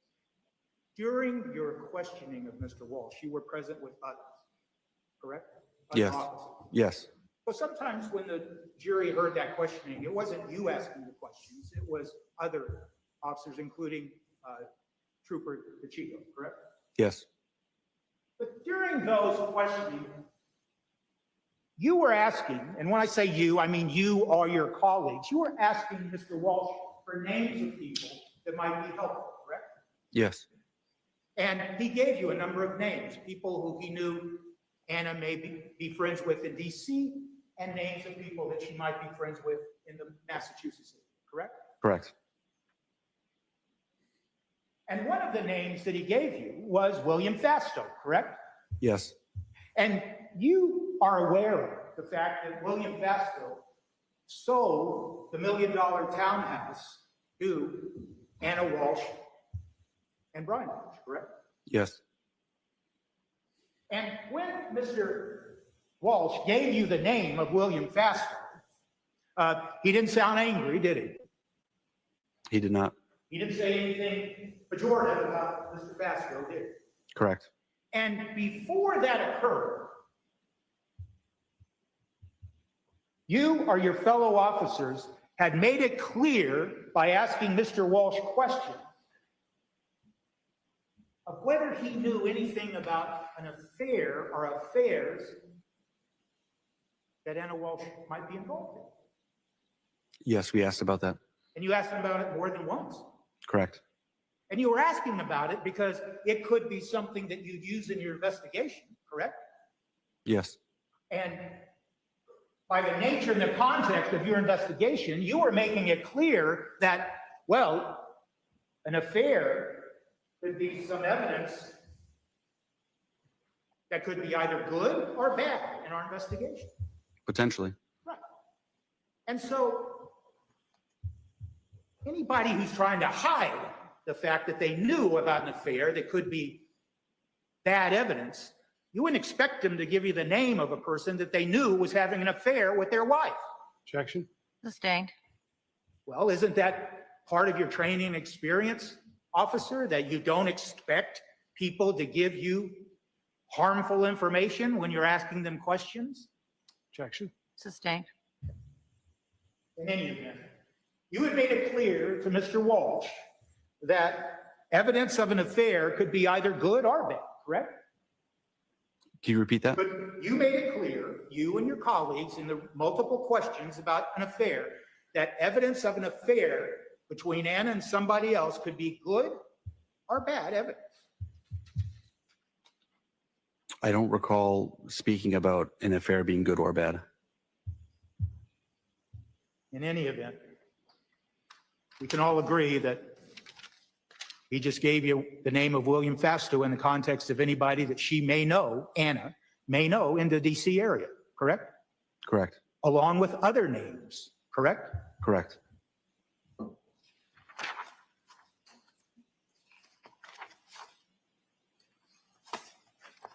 Now,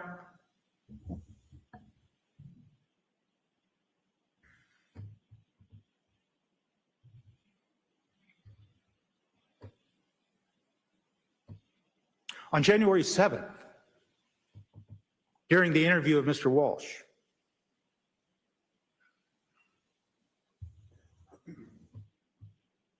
he was told, and the jury has heard this, that obviously, quote, obviously, with Anna missing, you know, the public and many people, they're going to have their suspicions about you and whether you did something to Anna. That was told to Mr. Walsh on January 7th, wasn't it? Correct. In fact, the point of that question was you were warning Mr. Walsh that people are going to suspect him, correct? It was the topic of discussion. Okay. And so it's true, isn't it? When something happens like a missing person, people don't believe somebody that they think might be responsible for the missing person, correct? Objection? I'll have the question back. I'm sorry, sir. I'll have the question back. Sorry about that. I'm Or sorry. new question. I'm, sure. Oh, I'm sorry.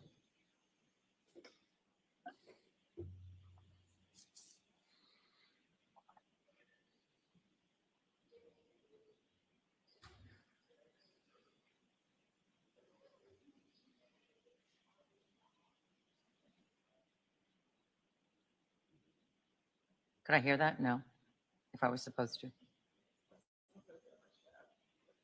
Maybe I'll, the best thing to do is withdraw the question and start over. Start another one. Thank you.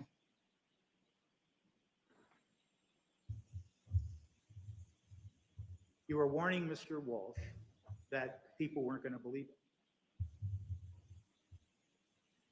I didn't make that statement, so I was not warning him that. Okay, but you were there with your colleagues, correct? Yes, And your colleague, I mean, from the context of it, you understand that your colleague was telling Mr. Walsh, people aren't going to believe you, so they're going to be suspicious. I don't know if it was under the context of people aren't going to believe you, but we were discussing the subject that he may, people may suspect him. And I remember he said that his attorney exposed him to that. Okay, but regardless of what his attorney told him, when it was told to Mr. Walsh, obviously with Anna missing, you know, the public and many people, they're going to have this suspicion about you and whether you did something to Anna, correct? Yes. And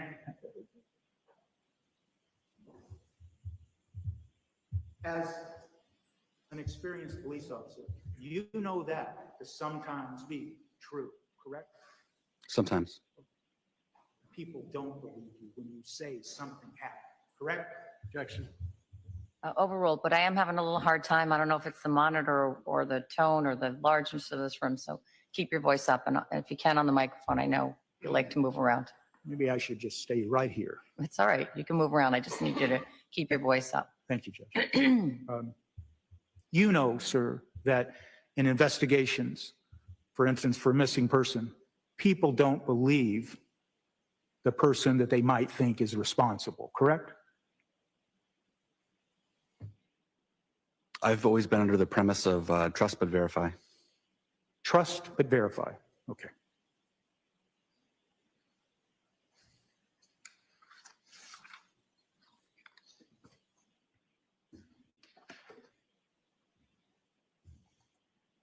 That's all I have. Thank you, sir. Redirect. No, Your Honor. The witness may step down. Thank you, Your Honor.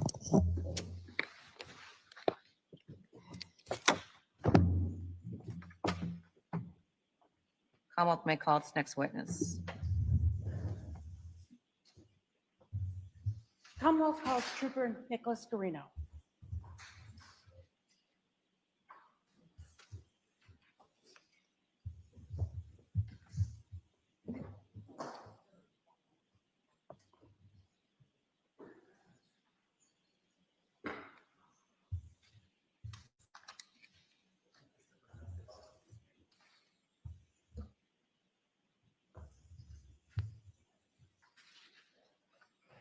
Are you standing face the clock for me?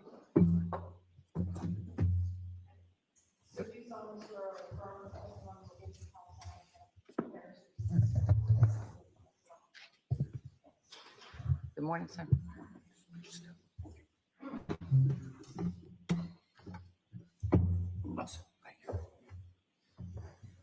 And you may proceed. Thank you so much, Your Honor. Good morning. Good morning. Could you please state your name for the record and spell your last name, sir? Nicholas Garino, Guarino. And how are you employed, sir? I'm a trooper with the Massachusetts State Police. And how long have you been a trooper? A little over 10 years now. And what is your current assignment? Currently assigned to the Norfolk County District Attorney's Office. And how long have you been assigned there? November 2019, so 6 years-ish, about that. And what are your responsibilities at the Norfolk County District Attorney's Office? I do digital forensics and a sexual assault investigator, as well as assist on homicide cases and narcotics cases. Trooper, you're currently on a medical leave due to a work-related injury, is that correct? Yes, that's correct. And can you tell this jury about your educational background? Yes, I went to Westfield State College. I have 2 bachelor's degrees in criminal justice and mass communications. And can you also tell the jury about any kind of specialized training that you have in forensic examinations in order to be a forensic examiner? So I've taken numerous Cellbrite classes. They're 40-hour certification courses, as well as other online trainings with National White Collar Crime and Magna Forensics, which is another forensic company, and Burla Motor Vehicle Forensics. So I'm going to ask you a little bit about those. What is Celebrate? Cellbrite is specialized software and hardware to download and extract data from digital devices. And Celebrate is the name of the company? Yeah, yes, it is. Okay. And is that a private company? Yes, they are. And what is Magnet Forensics? Magna Forensics is also a forensic company to download and extract digital devices as well. Okay. And do you have certifications from any of the companies? Yes, Cellbrite, I've taken 4 or 5 of their classes, CCO, CCPA, which is their extraction software. They teach you how to use it and extract devices. Celebrate Mobile Forensics, their Cert F class, which is to repair and fix digital devices and cell phones. So if you have something that breaks, you can still get the data from it. CASA, which is their advanced database software class to go into the databases of the software, the devices we get. And also CAF, which is Celebrate Apple Forensics Fundamentals, I believe is the acronym, for Apple devices and MacBooks. So you received certifications for all of those trainings? Yes, I did. Okay. And how do you get the training? How do you get the certification from the training? So it's a 40-hour week-long course in person with book learning and then hands-on training. And then at the end of the week, you take a test to show proficiency, and if you pass, you get the certification. And you were able to pass those? Yes. Do you have specialized training for Apple products? Yes, that's the CAF class that I took. Okay. So prior to being a Massachusetts State Trooper, did you have any law enforcement background? Yes, I was a Norwood police officer for just under 11 years. And any military background? Yes, I was in the Army National Guard for 7 years. And have you previously testified about examination of digital forensics? Yes, I have. Thank you.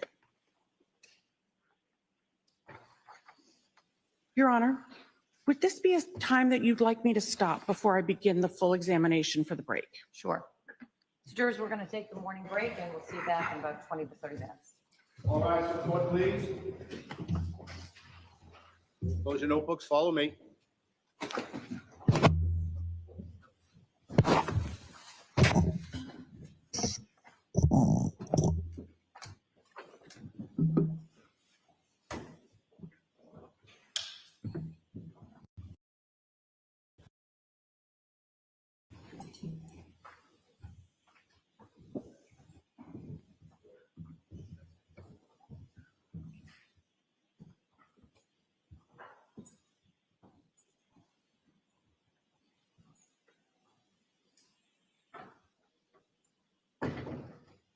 Does anyone need anything before I step off the bench? Seeing nothing? Have a good break. All rise.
Application.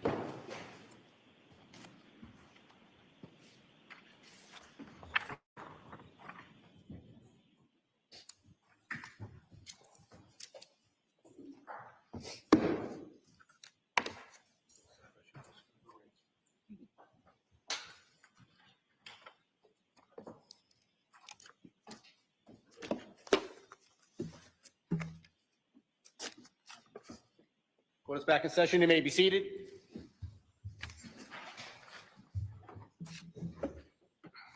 You may proceed.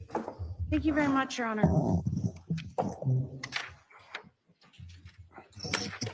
Trooper Greeno, were you working on Sunday, January 8th, 2023? Yes, I was.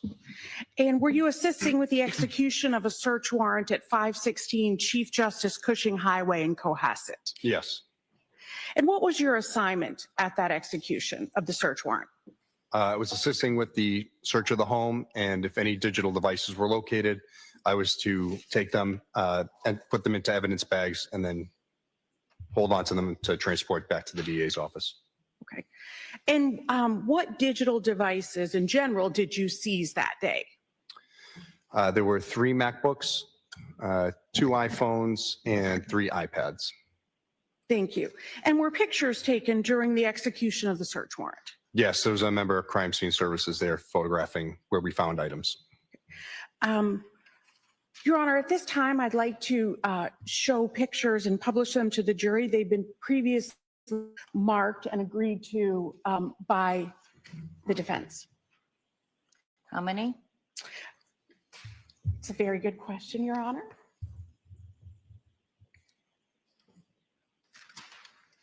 Number 63 through 78. So court reporter has been nice enough to count for me, and we believe that's 16. All right, so 16 photos, and they are all of digital devices or electronic devices, or they have other things as well? They are of the electronic devices in the home and then of just the electronic devices separately. All right.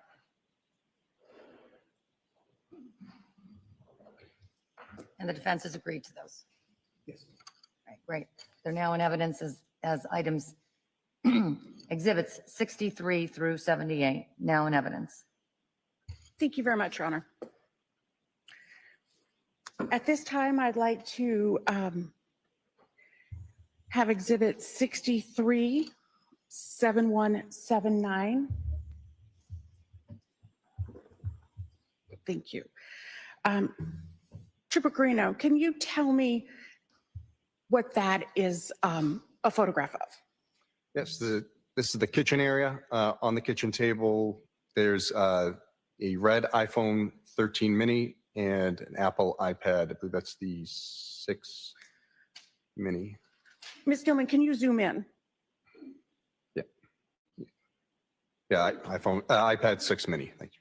Thank you very much. And is there a cover on the phone?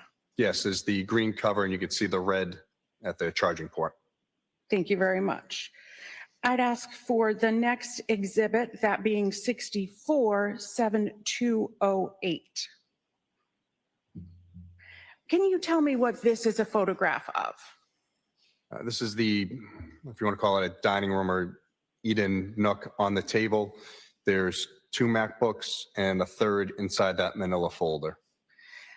Ms. Gilman, I'd ask that you zoom in on this, please. So, Trooper Greeno, can you explain that, please? yes, so the bottom left, there's a gray MacBook. Next to that is another pinkish MacBook, and inside the manila folder with the charging cable, there's another MacBook inside that. Thank you. I'd ask for the next exhibit, that being exhibit 65, 7414. What is this, Trooper? This is that pinkish MacBook that was inside the manila folder. That was on the dining room table? Yes, that's correct. Thank you. And these are all where you initially found those devices? That's correct. Thank you. Looking at the next exhibit, exhibit 66, 7304. Could I please have that? What is this a photograph of, Trooper? This is the upstairs master bedroom. On the bed, there's the iPhone SE that's plugged into the wall. And could you zoom in, please? And is that how you found that device? That's correct. Thank you. Looking at exhibit 7637, could you please show that? What is this a photograph of? This was an Apple iPad, I believe it was 9th gen version. The crib was over it. We could see it stuck under the crib, so we just pulled it out so it could be photographed better. Could I now please have exhibit 31, which is already in evidence? What is this a photograph of, Trooper? This was another Apple iPad that was in the, I believe it was the upstairs children's bedroom.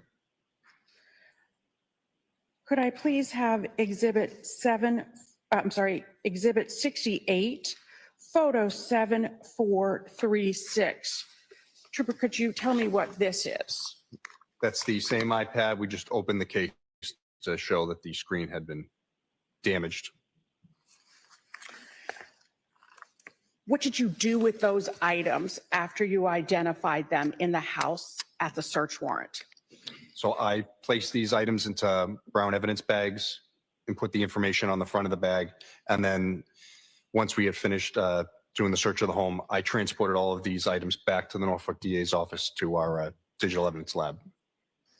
And what is the digital evidence lab at the Norfolk District Attorney's office? So at the DA's office, we have a secure digital evidence lab that's a key card and it has an alarm on the door. So only select few can get in there, so we can store digital evidence to keep it powered on or so we don't lose any information. And what is in the lab itself? There's 2 forensic machines, our secure server, and a 3rd computer, and then as well as a Mac PC computer and our gray key. And who specifically has access to that lab? At that time, it was myself, Trooper Connor Keefe, and the civilian director of our lab, Samantha Vogt. And what did you do next after you got to the lab? The items were photographed, and we created with our case management for the digital evidence, we created a case number for it. What was that case number? 2023-003. Then what happened? With the devices themselves? Before you looked at the devices themselves? Yeah. So obviously we had all these devices. We had to write search warrants. And once the search warrants were signed, then we were able to process the digital items. So you wrote search warrants for the contents of the devices? That's correct. And when were those search warrants signed for the contents of the devices? January 10th of 2023. I now want to show you photographs and ask if you can identify, well, I want to show you those so that you can identify them for the jury. Looking at what's been marked as Exhibit 69. What is this? So this is the black iPhone SE. On the back is our label that we created. It says 2023-0003 is an extra 0. _1 showing that's the first item of this case. And 70 next, please. This is the front of that same iPhone. Going to 71. This is the gray MacBook, item number 3. As you can see the _3, and it says the model and serial number. 72. Just a wider version of the same MacBook. Ms. Gilman, 73, please. This one looks kind of gold, but I believe this is the same gray MacBook, just the cover. Ms. Gilman, if you could now go to 74. This is the iPhone 13 mini, item number 5. And the case has been taken off of that now? That's correct. 75, please, Ms. Gilman. And that is the front of the device. 76, please. It's to show that the phone is the passcode. It's locked. Same device. Same device, yes. 77, please. Again, front of the phone showing that it was still active and getting messages. And 78, please. This is the Apple iPad Mini 6, I believe. Item number 7. It says, again, shows the model and serial number of the device. You can take that down, Ms. Gilman. So all of those devices and all of the devices that you see is pursuant to a search warrant at the Walshe home at 516 Chief Justice Highway in Cohasset were all Apple products. Is that correct? Yes, that's correct. And what are Apple devices? Apple devices, they're just a brand of digital devices, phones, MacBooks, iPads. They're all electronic devices. That's the manufacturer. That's correct. What is an Apple ID? So the Apple ID is a personalized ID for your Apple devices that can be used to download apps, go to the App Store, download music, movies, whatever you please. What does a person use their Apple ID for? As I said, to download items, set up the accounts, it's usually an email address, and then they're able to sync other devices with it if need be. Can a person have more than one Apple ID? Registered to a device, yes. How can an Apple device be secured? Either Face ID or 4 or 6-digit passcode, or alphanumeric as well. What is a web browser? The web browser is whatever program you're using to view the internet, whether it be Microsoft Edge, Safari, Google Chrome. You mentioned Safari. What specifically is Safari? So Safari is Apple's web browser that they have installed on all their devices. Can other web browsers be used with Apple devices? Yes. So I want to talk now about examining, forensically examining devices. When did you begin forensically extracting or making forensic copies of the devices that you seized from the house with the search warrant? After the search warrants were signed, the 10th we began extracting, but we're limited to one gray key machine, so we have to place one on it, download it, and then we can swap the devices to the next and so forth until we get through everything. And did any other troopers assist you with the extraction or copying of the devices? Yes. Detective Lieutenant Ed Keefe, Lieutenant Sean Quirk, and Trooper Connor Keefe were all assisting.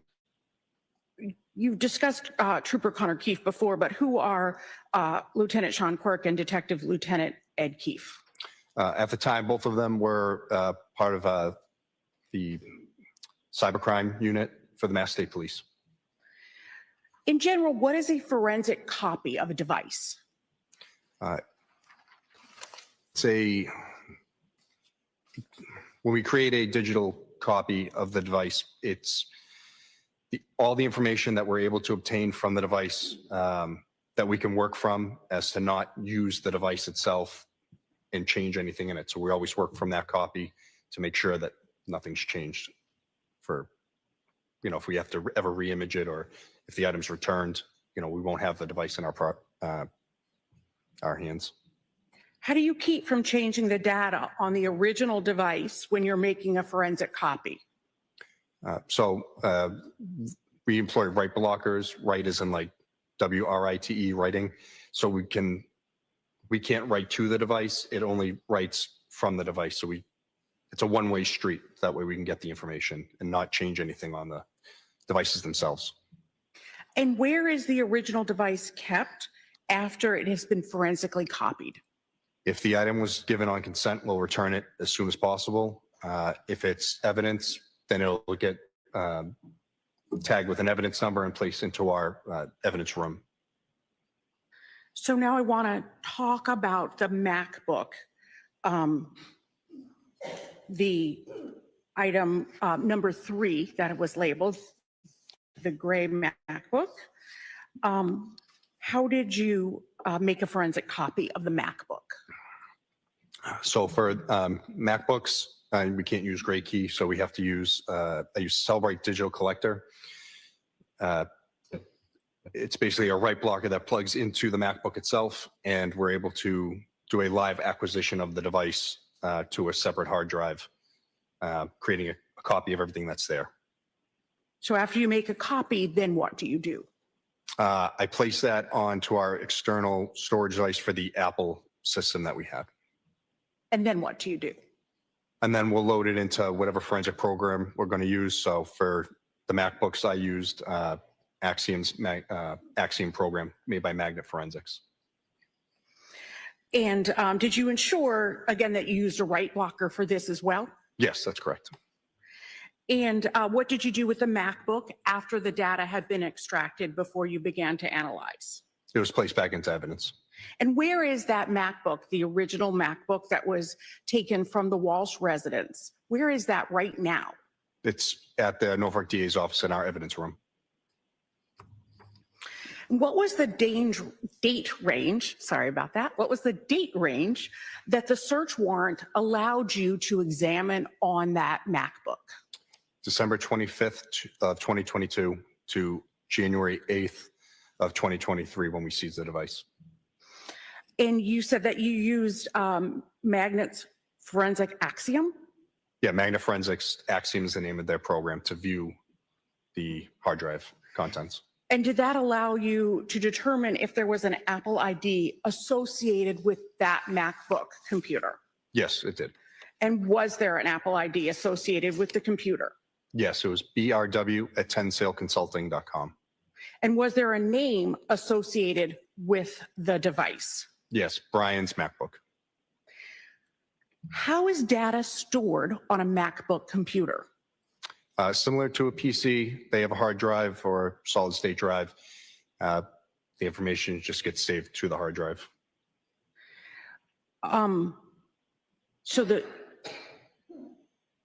What do you mean that it's saved on the hard drive? Is it in components on the hard drive? Is it specialized in the hard drive? Yeah, so Apple products save to a knowledge C database, which is Apple's way of, it's like the C drive in a Mac and a PC computer. It's just where the information is located into different parts of the computer. Does a MacBook store data of websites visited by the device? Yes, it does. Does a MacBook computer store the search terms a user inputs into the device? Yes, it does. Where on the device is that data stored? In that knowledge C database, the actual database, if you drove down into it, is the history.db database, which keeps all of your internet history. It's like a folder in a regular computer. And is that data automatically stored? Yes. During the examination of the data from the gray MacBook, which is item number 3 from that you've labeled item number 3, did you examine data in the internet search history? Yes, I did. Okay. What internet web browser was used on the MacBook? So there are 3 listed, but the majority of all searches were done in Safari. What is a search engine? The search engine is whatever, it's like Google, Bing, whatever you go to search whatever search terms you're looking for. So if you type in Boston Bruins into the search engine, it'll bring up all the Bruins web pages in your web browser. And what's the difference between a search term and an internet history? As I said, the search terms are the words you put in to do the search. The history is the actual websites visited. Using the parameters from the search warrant from December 25th of 2022 to January 8th of 2023, were you able to compile the Safari Internet search history from the MacBook, which was labeled in your lab as item number 3? Yes, I was. And were you able to create a physical printout binder of that? Yes, that's what this is here.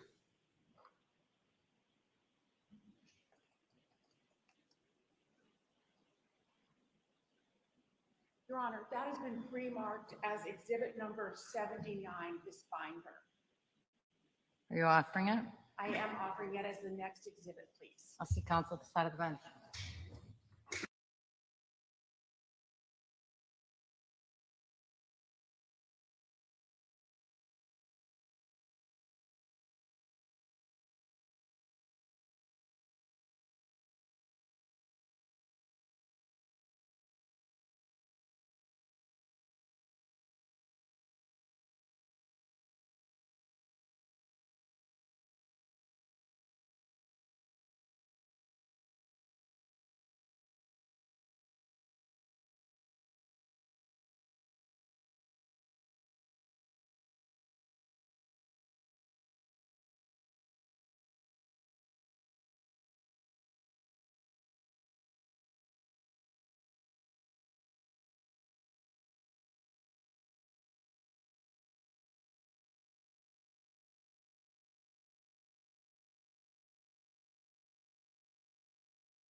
Oh, counsel, sorry.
Noting the defense's objections, and the ruling I made at the side of the bench, that exhibit will be marked and is now in evidence as Exhibit 79. 79, please. That's item 3.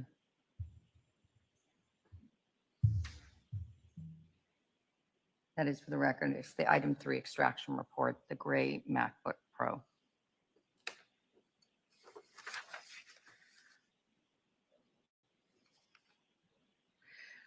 Your Honor, I'm going to ask that item 79 be published to the jury through the screens now, because it's so big. All right, And- so jurors, can everyone, I know that you can all see because you would have raised your hand previously, but previously we've been looking at documents and we've been zooming in. Anybody having any difficulty? Or number 9, you're probably the farthest away from the screen. Yeah. All set? All right, same for juror number 1. Good. All right, let me know if that changes. Go right ahead. Thank you very much. Your Honor, I'm going to ask now that we show page 526 of the binder marked Exhibit 79.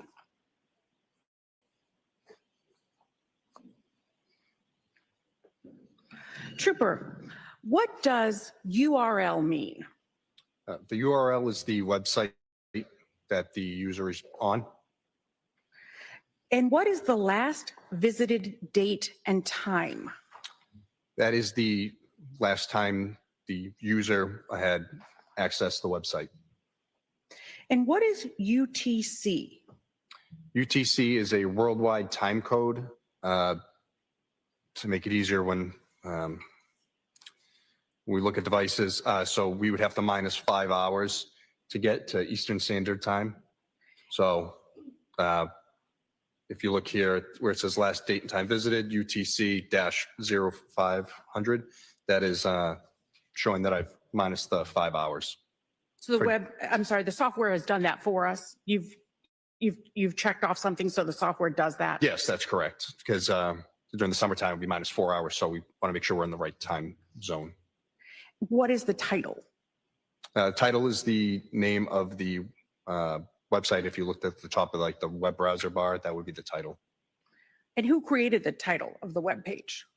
That's done automatically through the website. What is the visit count? Visit counts how many times the user has visited that website. What is the visit source? So the visit source is where the source of the information was pulled from. So this one here says locally browsed. That means it originated on this MacBook. What is source? Not visit source, just source.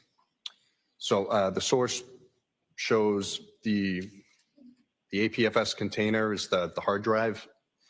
It has a string of numbers and letters, users, B. Walsh, library, Safari. So it's showing where in the database it's pulling this information from.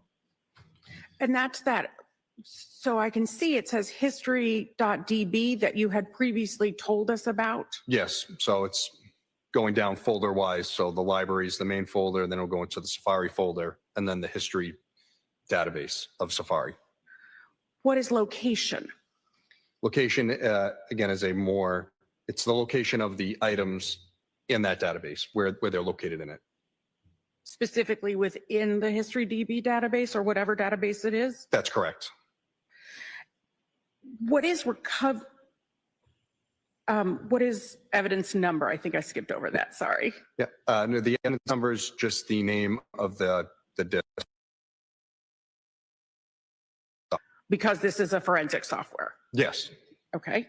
What is recovery method? The recovery method is how the information was pulled from the data extraction. So there's two options, parsing or carving. Parsing just pulls the immediate information that the tool sees, where carve goes deeper into the database to try to find stuff to pull the information. It's just different locations and different means of getting the information so I can see it. What is item ID? The item ID is the ID number for this whole image we're seeing. Now, often there are two records with the same time when you go down in the records. Mhm. You'll see the exact same time. Why is that? So this one here shows parsing. If you scroll down to record 1953, it's the same date and time stamp as the top one. It's just the recovery method is showing carving. So it's gone to a different area of the database and pulled it from a different location. So does that mean that the search was done twice? But Nope, it's just how Apple has a program to store information. okay. Can you give us an analogy about that? Can you explain why that is? Is it like a, Yeah, so if you think of databases, if you're familiar with like Excel spreadsheets, that's basically all this is. It's different rows and columns of information, and it's where the software is pulling the information from. It's different rows and columns, that's all. thank you. So I'd like to look at page 526, record 1952. What is the title? Best ways to dispose of a body - Google search. What time and date? This is done on January 1st, 2023 at 4:52:16 a.m. And that's Eastern Standard Time. That's correct. What is the URL?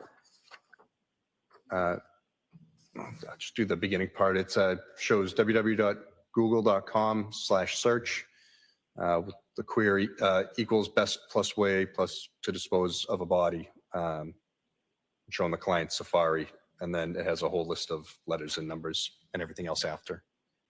And what does that mean? Well, it shows that it was done, the search was done through Google, and the query words where it says Q equals best way to dispose of a body, that means that the user input those specific terms and hit enter to create the search to happen. Okay. So beginning at page 527, if we look at record 1956.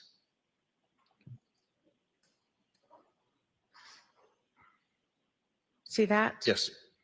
Okay. And then if we go to page 533, record one, to page 533, record 1980. let's check it.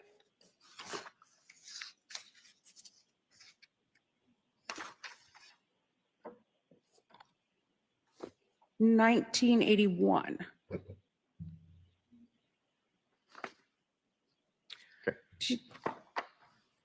Can you explain what the pages are in the title? Can you tell me the title?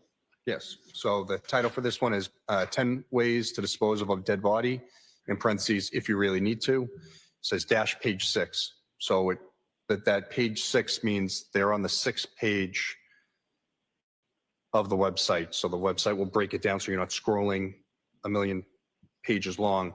So you're usually at the end of the page, you'll see next page, you'll click that and it goes to the next part of the website for the story or however it goes. So that page 6 indicates that they're on the 6th page of the website, and they do this for advertising reasons and, like I said, keeping things short or concise.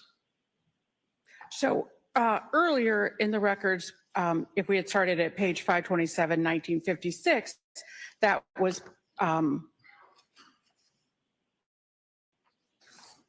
page 527, 1956 was just regular. Yes, that's doesn't have a page number, but it looks like it's the opening page to the website for whataculture.com, offbeat 10 ways to dispose of a body. And then if we went to 528, 1962, what would the title be? 10 ways to dispose of a body, if you really need to, dash page 2, the 2nd page of the article. Okay, so what does that indicate? That the user clicked to go to that next page, showing that also that the visit count is 4, so it's per the user's been there before. Thank you. Looking at page 534, record 1986. What is the title? How long before a body starts to smell? Google search. What time and date? January 1st, 2023 at 4:55:25 a.m. And what does Google search indicate there to you? Again, that the user input how long before before a body starts to smell and did the actual web search. Looking at page 547, record 2029.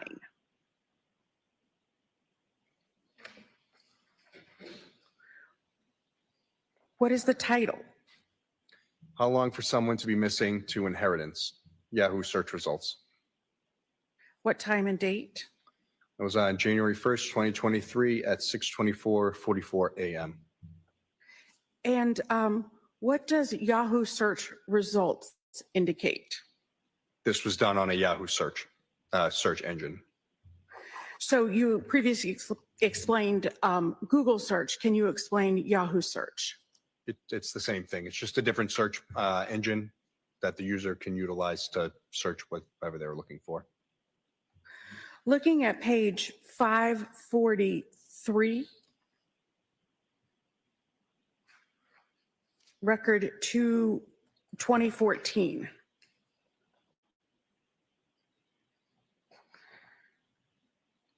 Can you tell me what that title is? It's the same whataculture.com article, 10 ways to dispose of a dead body if you really need to, page 7. And what is the time and date for this? January 1st, 2023 at 5:47:38 a.m. So what does this indicate?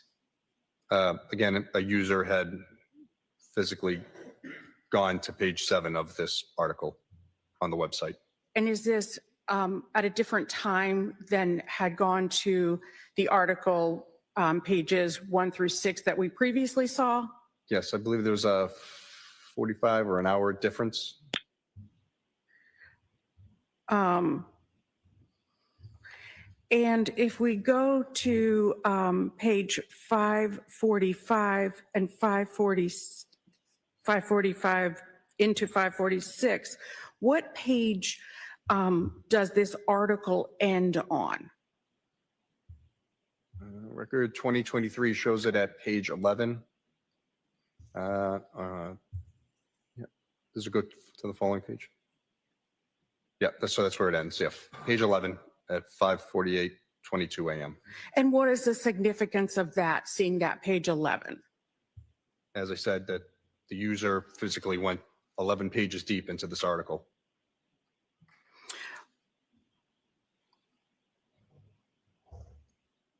Looking at page 547, record 2031, what is the title? How long for someone to be missing to be dead? Yahoo search results. What time and date? January 1st, 2023 at 6:25:17 a.m. Looking at page 563, record 2082.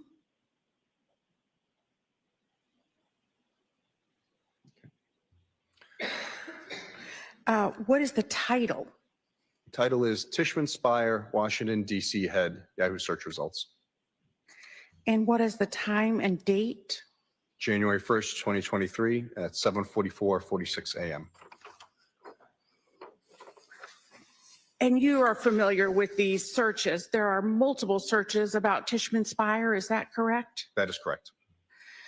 And what is the title of the search on page 567, record 2096?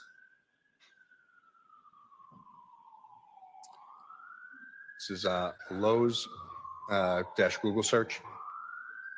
And what time and date is that? January 1st, 2023 at 7:48:04 a.m. What is the title on page 576, record 2125?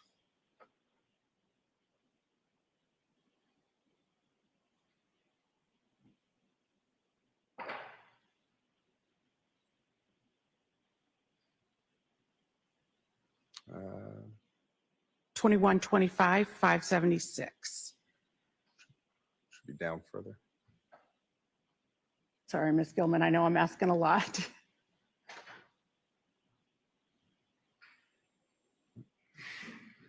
There we go. Thank you. What is the title? Title is How Long Does DNA Last? Which is a Google search. And what is the date and time? January 1st, 2023 at 9:33:49 a.m. Trooper, what is, Object, Judge, in this, from the sidebar first. Yes.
I think we were at record number 2125, page 578.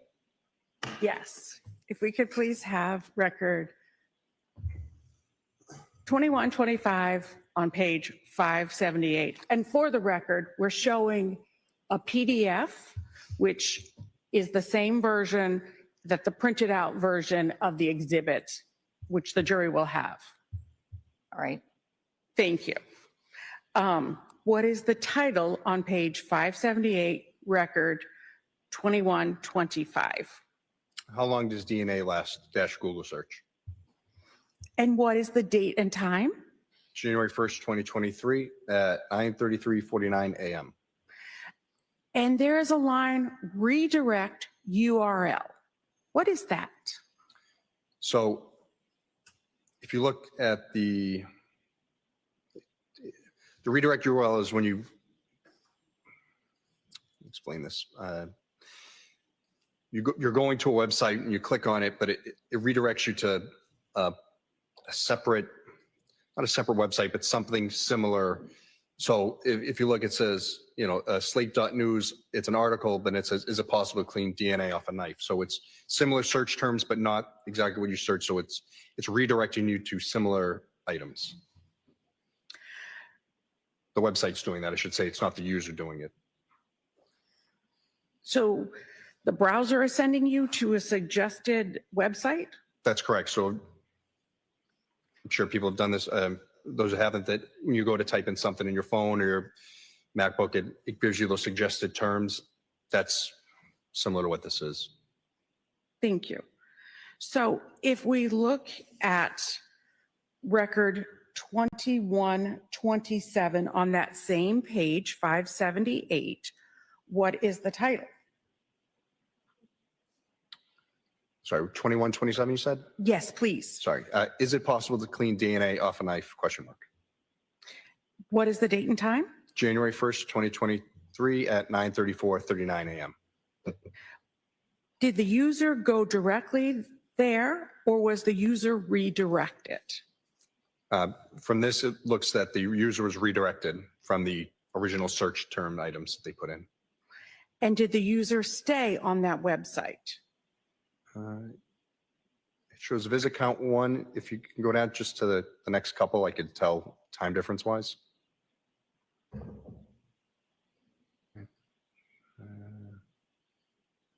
Down one more.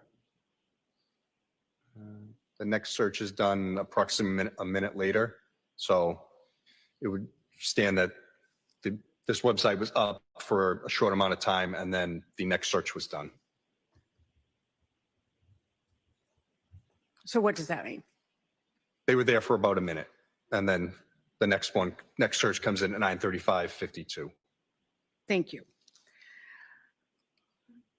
What is the title on page 579, record 2129? Can identification be made on partial human remains? Google search. And what is the date and time? January 1st, 2023 at 9:35:52 a.m. What is the title on page 583, record 2141?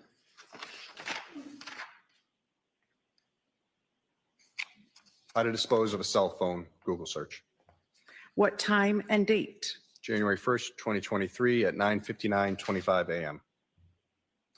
What is the title on page 584, record 2144? How to dispose of a computer? Google search. What is the time and date? January 1st, 2023 at 9:59:55 a.m. What is the title on page 589, record 2159?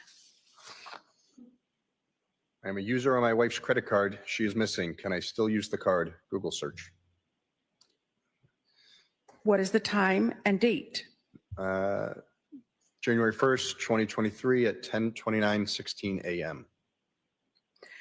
What is the title on page 591, record 2166. My wife is missing. What should I do? Google search. What is the time and date? January 1st, 2023 at 10:29:59 a.m. What is the title on page 592 into 593, record 2170? Yeah, title is Your Spouse is Missing and You Want a Divorce / Hello Divorce. What is the time and date? January 1st, 2023 at 10:49 a.m. What is the title on page 596, record 2185? Best ways to dispose of body parts after murder. Yahoo search results. What is the time and date? January 1st, 2023, 11:28:43 a.m. What is the title on page 597, record 2189? 6 ways to dispose of a body - murder, murder, murder. And what is the URL? www.murdermurdermurder.com/blog. 2017 522 6 ways to dispose of a body. What is the time and date? January 1st, 2023 at 11:28:47 a.m. What is the title on page 596, record 2193?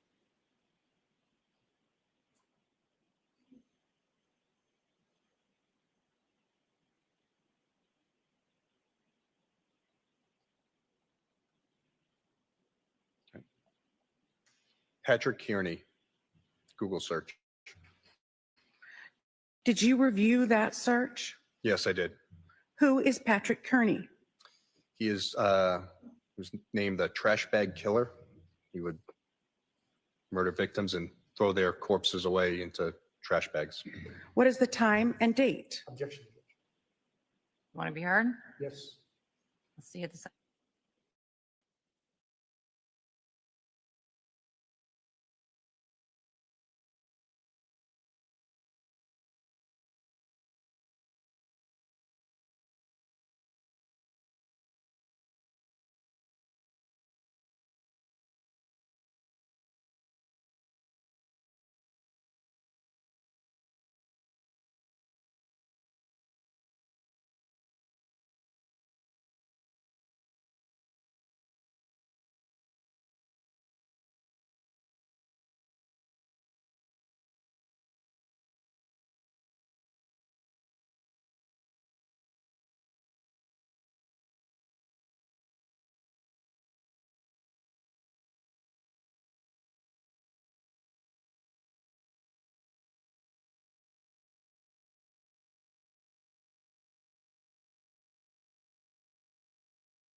So jurors, I'm going to strike that last, for purposes of the question that was asked, I'm going to strike the last characterization of Mr.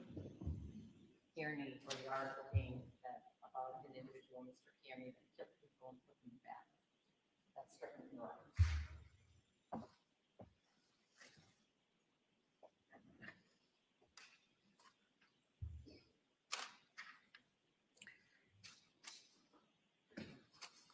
Looking at page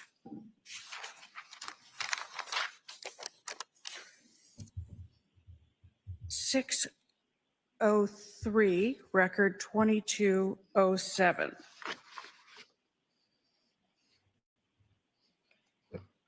Can you tell me what the title is? Cleaning up a dead body / wired YouTube. So it shows a YouTube video. I was just going to say, what is YouTube? YouTube is a video website where people, companies can upload whatever videos they want. And what time and date is that? January 1st, 2023 at 11:41:50 a.m. What is the title on page 605, record 2214? How to clean blood from a wood floor, Google search. And what time and date is that? January 1st, 2023 at 11:44:32 a.m. And then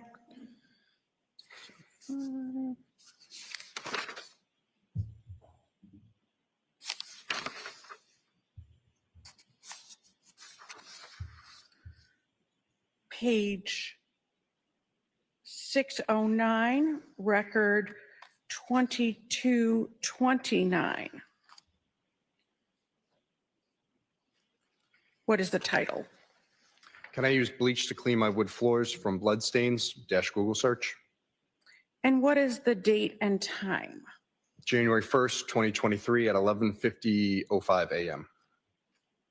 And what is the title on page 638, record 2321?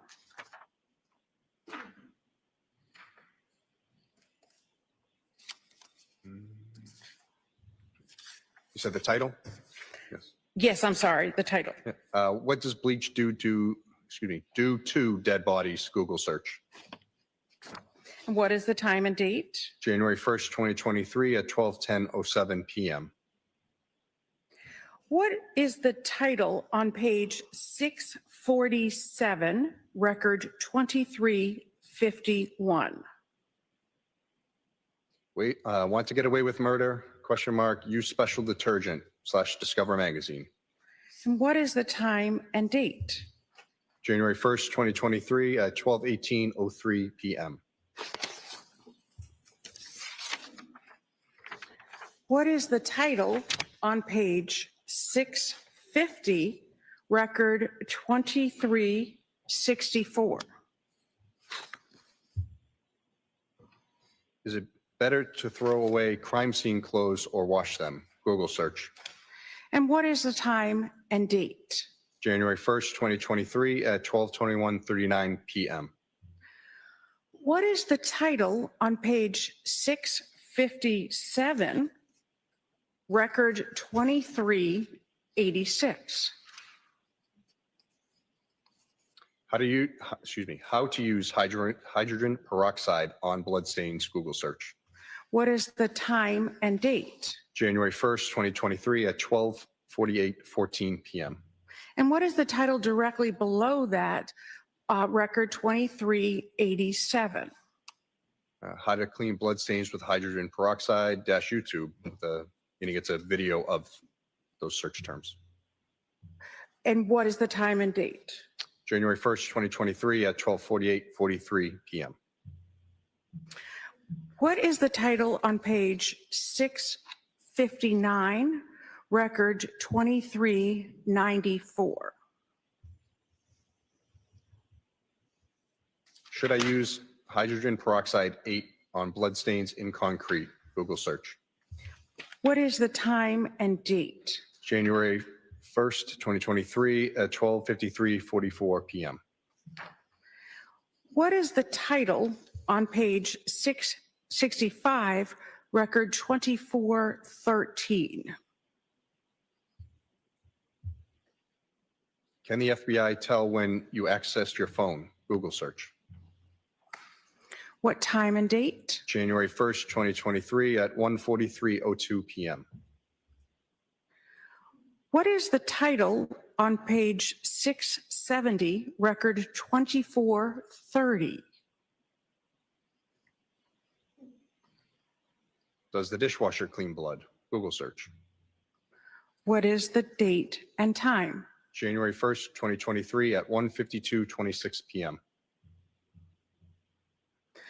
What is the title on page 671, record 2433? Is it possible that a knife which had blood on it remains contaminated with HIV after it has been washed with hot water and dishwasher soap, Quora,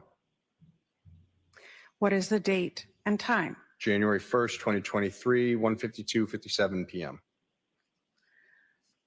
What is the title on page 693, record 2502? How to remove a SIM card from an iPhone, Yahoo search. What time and date? January 2nd, 2023 at 2 o'clock in the morning, a.m. And what follows that search, record 2503? The Apple support website, remove or switch the SIM card in your iPhone Apple support. And what is the date and time for that? January 2nd, 2023, 2 a.m. in 15 seconds. What is the title on page 694, record 2507? How to remove a hard drive from an Apple laptop, Yahoo search results. And what is the date and time? January 2nd, 2023, 2:01:19 a.m. What is the title on page 699, record 2524?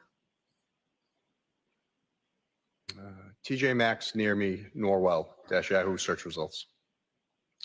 What is the time and date? January 2nd, 2023, 5:24:08 a.m. What is the title on page 717, record 2580? How long do stores keep security footage? Google search.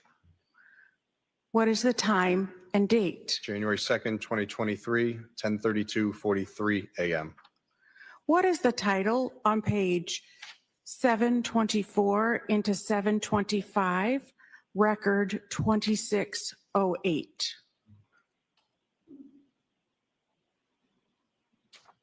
How to saw a body? Google search. What is the date and time? January 2nd, 2023, 12:27:31 p.m. What is the title on page 725, record 2610? How to dismember a body? Google search. What is the date and time? January 2nd, 2023, 12:27:43 p.m. What is the title on page 730, record 2626? Hacksaw, the best tool for dismembering a body. Google search. What is the date and time? January 2nd, 2023, 12:33:48 p.m. What is the title on page 733, record 2633? Details of dismemberment discussed in murder trial / Wayne 15. What is the date and time? January 2nd, 2023, 12:42:59 p.m. What is the title on page 735, record 2638? Can you be charged with murder without a body? Google search. What is the date and time? January 2nd, 2023, 12:47:01 PM. What is the title on page 738, record 2647? Murder conviction without a body dash Wikipedia. What is the date and time? January 2nd, 2023, 12:47:10 PM. What is the title on page 738, record 2649? No corpse, question mark, no problem. Notable murder convictions without a body dash A&E true crime. What is the date and time? January 2nd, 2023, 12:51:47 PM. What is the title on page 745, record 2670?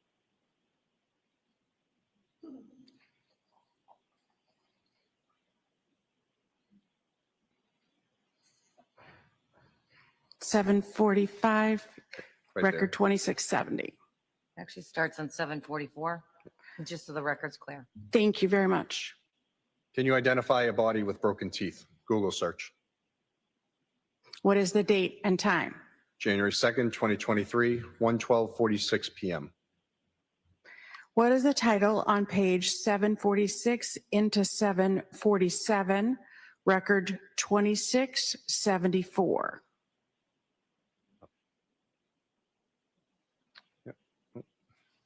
Disposing of a body in the trash. Google search. What is the date and time? January 2nd, 2023, 1:14:51 PM. What is the title on page 769, record 2747? Chatham West Apartments Rentals dash Brockton MA Zillow.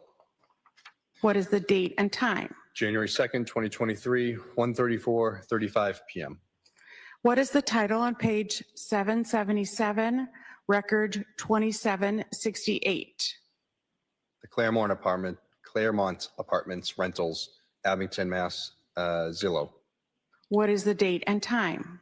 January 2nd, 2023, 1:36:14 PM. What is the title on page 787, record 2798?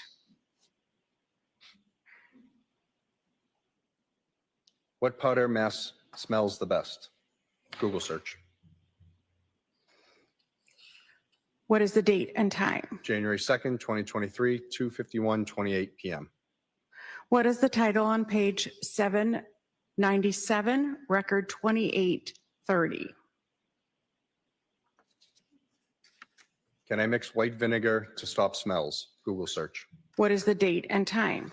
January 2nd, 2023, 7:09:03 PM. What is the title on page 798, record 2832? Can baking soda make a dead body smell good? Dash Google search. What is the date and time? January 3rd, 1:15:55 AM. What is the title on page 807, record 2856? Cleaning up blood without leaving a trace, dash 5 tips, aftermath services. What date and time? January 3rd, 2023, 5:03:06 AM. What is the title on page 819, record 2900? Are footprints easy to wash away? Google search. What date and time? January 3rd, 2023, 6:55:58 AM. What is the title on page 858, record 3025? How long for a dismembered body to decompose? Yahoo search results. What date and time? January 3rd, 2023, 1:02:23 PM. What is the title on page 860, record 3033? Body found at trash station. Yahoo search results. What date and time? January 3rd, 2023, 1:05:50 PM. What is the title on page 866, record 3056? Can a body decompose in a plastic plastic bag, Yahoo search results. What date and time? January 3rd, 2023, 1:12:50 p.m. What is the title of page 888, record 3127? Can police get your search history without your computer? Google search. What date and time? January 3rd, 2023, 7:38 p.m. What is the title on page 904, record 3184? Does a cell phone track your historical location? Yahoo search results. And what is the date and time? January 4th, 2023, 8:55:27 a.m. Are there any searches from January 4th at 8:03 p.m. to January 7th at 3:58 p.m.? I don't believe so. From on the MacBook on? On the MacBook from January 4th at 8:03 p.m. January 4th to January 7th at 3:58 p.m. Well, this last search was done at 8:55, so it wasn't going to be 8:03. Okay, so from 8:55 p.m. I don't believe so. I'd have to see. May I approach, Your Honor? You may. Just see that there's more pages. I forget the exact dates.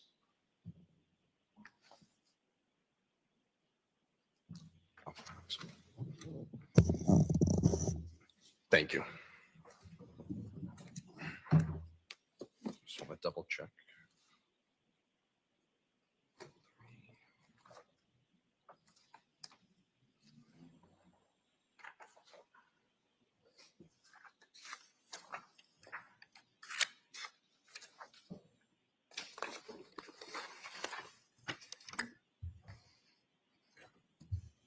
Thank you. There's not. And then starting at January 7th at 3:58 p.m., what is the first search? That's listed here. It says Chase credit card login Google search. And can you give us a page and a record number? Yes, in the book, page 906, record number 3195.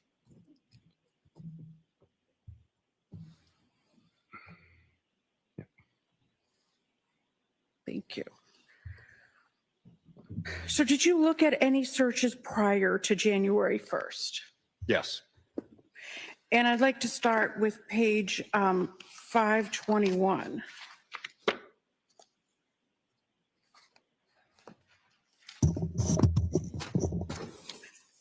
Looking at page 521, Ms. Gilman.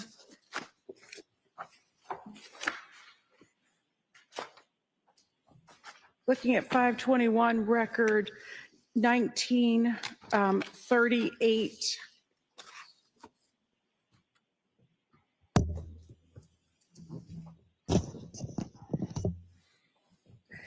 I'm sorry, 1939, please.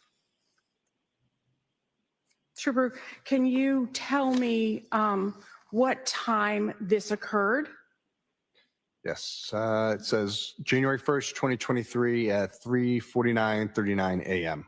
And can you tell me what's happening in this record number?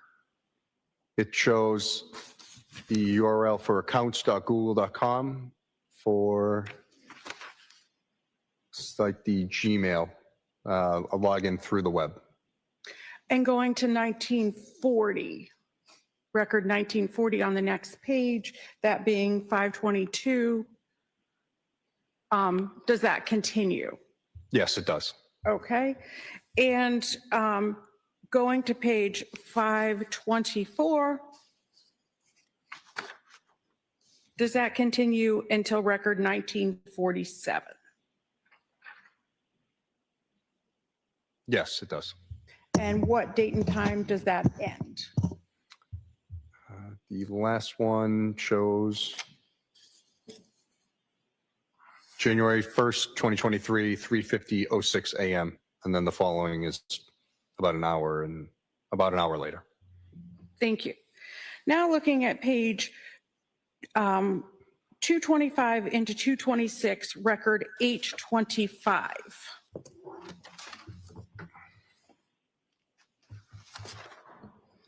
Can you tell me the title being looked at? Yep. It says cheating wife seduces another man to impregnate her. Scarlet Scandal, Seth Gamble, Erotica X-Pornhub.com. And what is the date and time?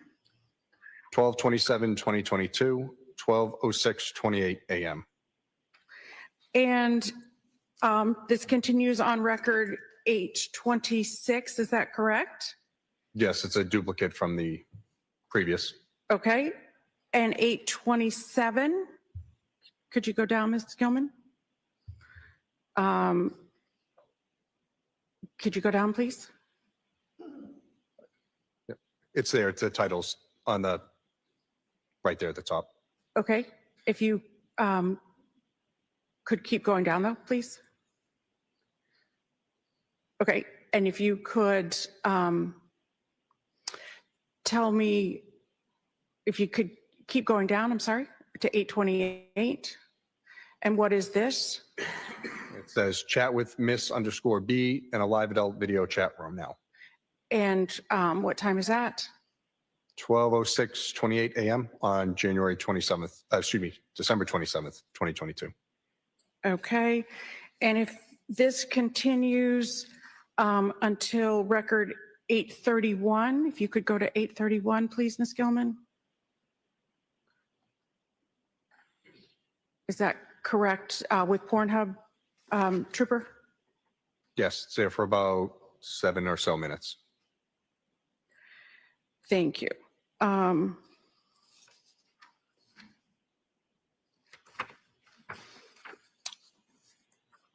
And page 241 to 242, record 891. What is that title, please? Best divorce strategies for men, Yahoo search results. And what is the date? December 27th, 2022, 8:33:53 p.m. And page 253, record 935. What is the title, please? Best date to divorce for a man, Google search. And what is the date and time? December 27th, 2022, 8:51:33 p.m.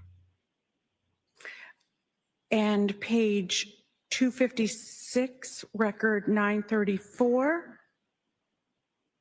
What is the title? It's 934 or 943? 943, I'm sorry. 5 best and 5 worst states to get divorced in the U.S. And what is the date and time? December 27th, 2022, 8:52 p.m. That should be 8:52:39 p.m. Thank you. Page 257, record 945. What is the title? Washington, D.C. divorce laws, Google search. And what is the date and time? December 27th, 2022, 8:54:13 p.m. And you have the binder exhibit in front of you, but if you look between records 891 and 934, what does the Safari history show to you between those record numbers, 891 and 934? What topic articles are being looked at? Are we up? Is this, I'm sorry, what number is this one we're on? The divorce laws, if you scroll up? Yeah, I'm sorry. This is 945. Yes, I'm sorry. Yeah. If we look at record numbers 891 through 934.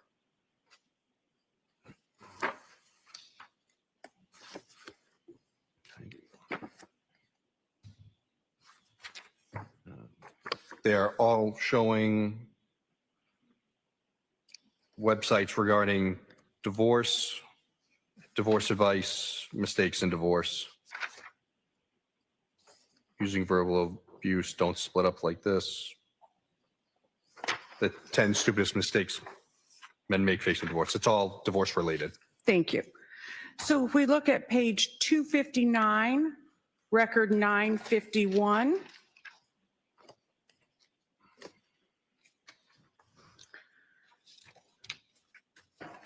What is the title being looked at? Can you scroll down a little more? There. Oh, if you scroll back up, I'll just read it from the URL. So it's a Google search for Chase login credit card, and then it does a redirect to the Chase that does it again. It's duplicated. Okay. And what is the date and time? December 27th, 2022 at 8:57:13 p.m. Okay. And this goes on to record 1026 on page 279 if you look in the binder. Is that correct?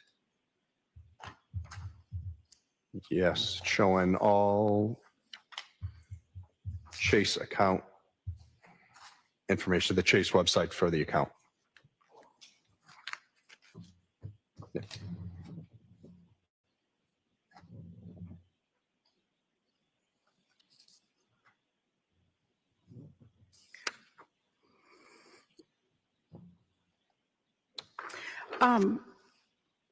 Trooper, if you look at page 508, record 1890.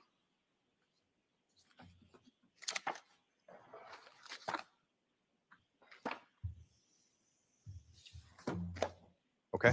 What is the title? Replay poker dash Google search. And what is the date and the time? 12/31/2022, 6:53 p.m.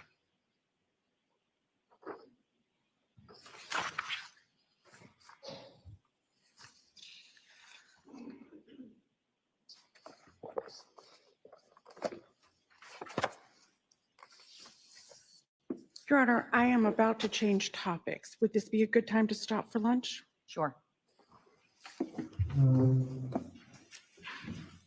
There's something else you want? Yeah. All rise for the court, please.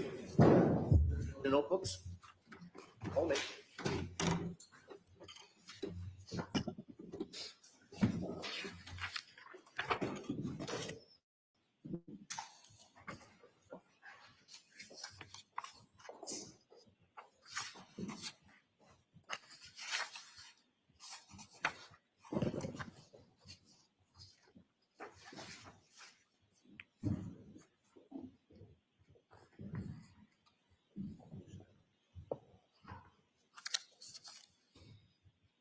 So, you may be seated. Any updates on the forecast? It's nothing burger. Can you just take a look?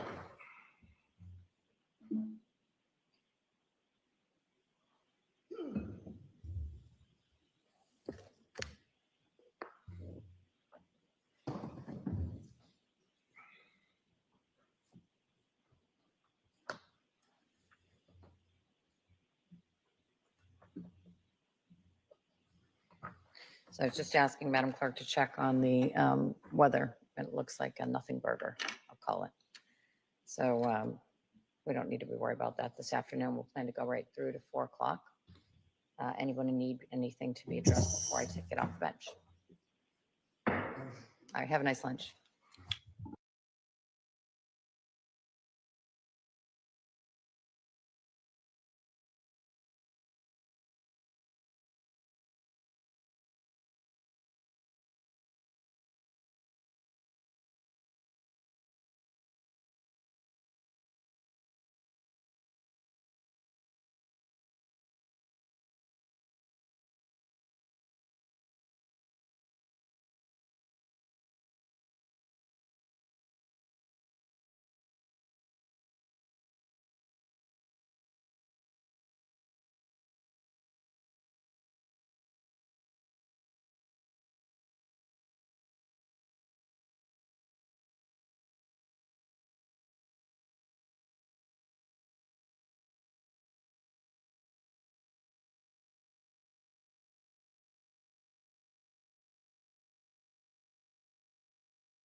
Yeah.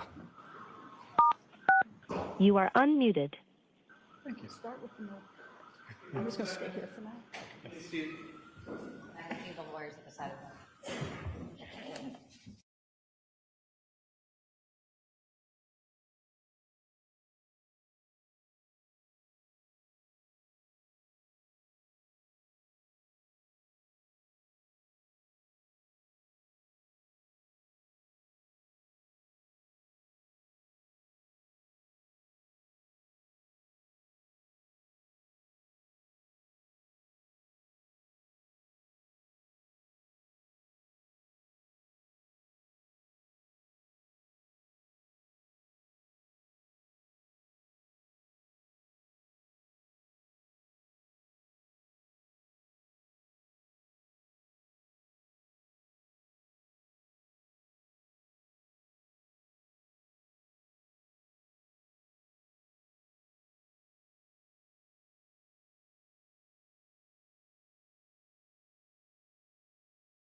Oh, yes, please. Thank you.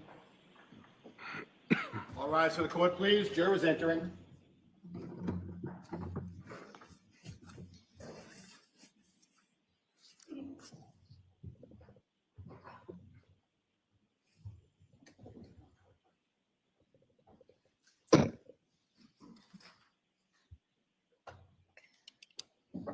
One in my head, one in my hands.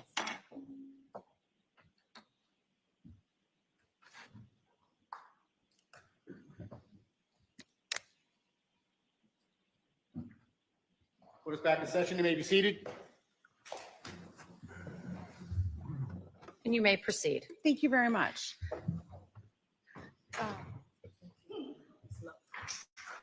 Marino, I just want to finish with that. Can you just remind me of the exhibit number in front of you on the binder? Yes, it's Exhibit 79. I just want to finish with Exhibit 79 with going back to initially page 598, record 2193.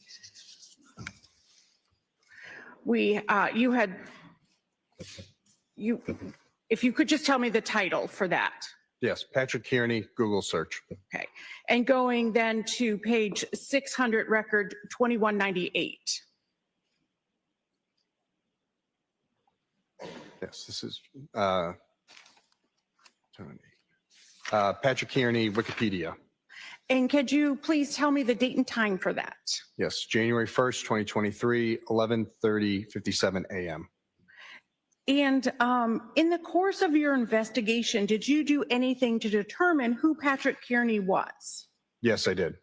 And what did you do to determine who Patrick Kearney was? I went to the Wikipedia site that the user of the laptop went to. And what did you learn? That Patrick Overruled. Kearney was called the trash bag killer. Thank you. Trooper, I want to ask you if you were able to, I want to ask you about what day you received your search warrants from the court. You had previously told us that it was January 10th of 2023. Is that correct? No, I messed up the days. What date was it? I got the warrants on January 9th. I did the device extractions on the 10th. Thank you. So that's still 2023? Yes, that's correct. Thank you very much. So, Trooper Carino, you made a forensic copy of the iPad Mini 6. Is that correct? Yes, it is. And that was item number 7 that you gave in the lab. Is that correct? Yes, that's correct. And after getting that search warrant on January 9th, how did you make the forensic copy of the device of the iPad Mini 6? So I used Gray Key, which is specialized hardware and software, to extract the information from the device so we could look at it later. Okay. And what date did you use the Gray Key? That was January 10th of 2023. Okay. And can you just explain the process to the jurors of using the Gray Key? Yes, so we get the device, we plug it into the system. If a passcode is known, you enter the passcode. If not, it has the ability, depending on iOS and Apple product model, to brute force the passcode to guess it. And it can take anywhere from days to years. Okay. And then once the information is extracted or a copy is made, what do you do with the data? So we save it from the Gray Key server to our secure server so we can load that into whatever forensic software we want to use to look at it, whether it be Cellbrite or Axiom. Because it's not in a readable format at that point. Is that correct? That's correct. It's in an encrypted zip file. Okay. And where is the actual device now, that iPad Mini 6? That's at the Norfolk DA's office evidence room. Okay. And after you made the forensic copy, then what did you do? Well, the device would stay in evidence, and then we would load that, like as I said, into our forensic software to start looking at the information. And what software did you use? I use Cellbrite for this one, their Okay. physical analyzer. Trooper, had you previously examined this device, that same device, the iPad Mini 6? Yes, I had. And when was that? January 7th of 2023. And how did you have possession of the iPad Mini 6? It was given to us by Brian Walshe, the police. And what forensic tool did you use when you first examined the iPad Mini that Brian Walshe gave to you? I used the same products. I used Gray Key for the extraction and then Cellbrite Physical Analyzer to view the data. And at that time, did you have the password? Yes, I did. And what was the password for that device? 121212. And after making a forensic copy of the data, what did you do with the iPad that the police received from Brian Walshe on January 7th? Devices were returned to Brian Walshe. And was that same device in the Walshe residence on January 8th when you executed the search warrant? Yes, it was. And how do you know that it was the same device? So when we plug a system into Gray Key, It creates a progress report showing the date and time that we plugged it in, the process it goes through, and creates a PDF. When we plug that same device in days later, as long as the extraction has been deleted off the server, it rereads and knows this is the same device, same serial number. The hash value for the information may be different because time has changed, so user input and changes to the device will show. So, But the serial number's the same.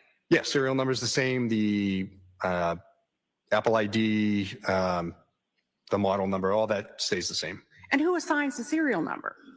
Apple, when it's manufactured. Okay. So when you examined the device on January 10th, after the search warrant issued, did you determine who the iPad, whose Apple ID, for this iPad, whose Apple ID was associated with it? Yes, I did. And what was the Apple ID? brw@tensaleconsulting.com. And was there a device name? Yes, Brian's iPad. And when you first examined the iPad Mini 6 on January 7th, what was the Apple ID? The same, brw@tensaleconsulting. And what was the device name? Again, the same, Brian's iPad. Were you limited in the dates that the search warrant allowed you to examine?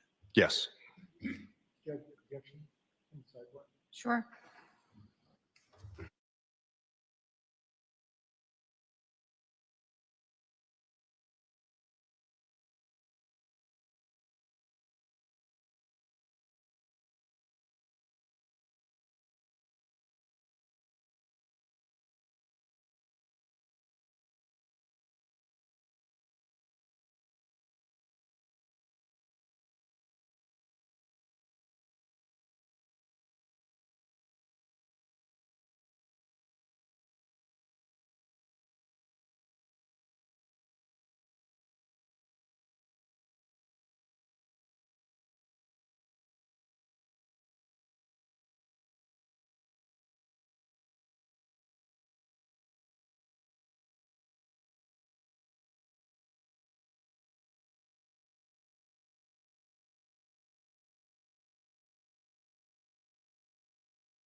Trooper, the warrant that you wrote, that you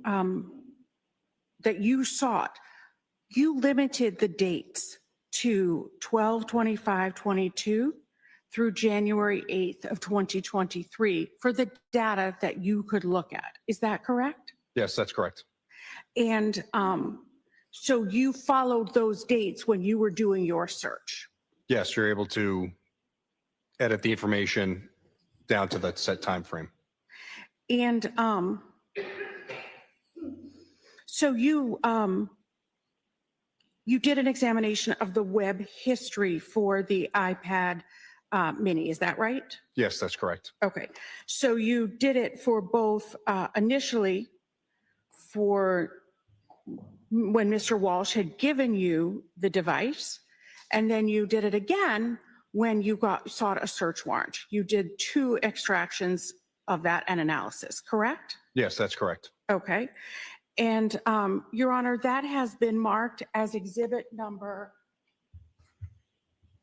8. Previously as exhibit number 8. And noting the prior objections, any new objections? Right.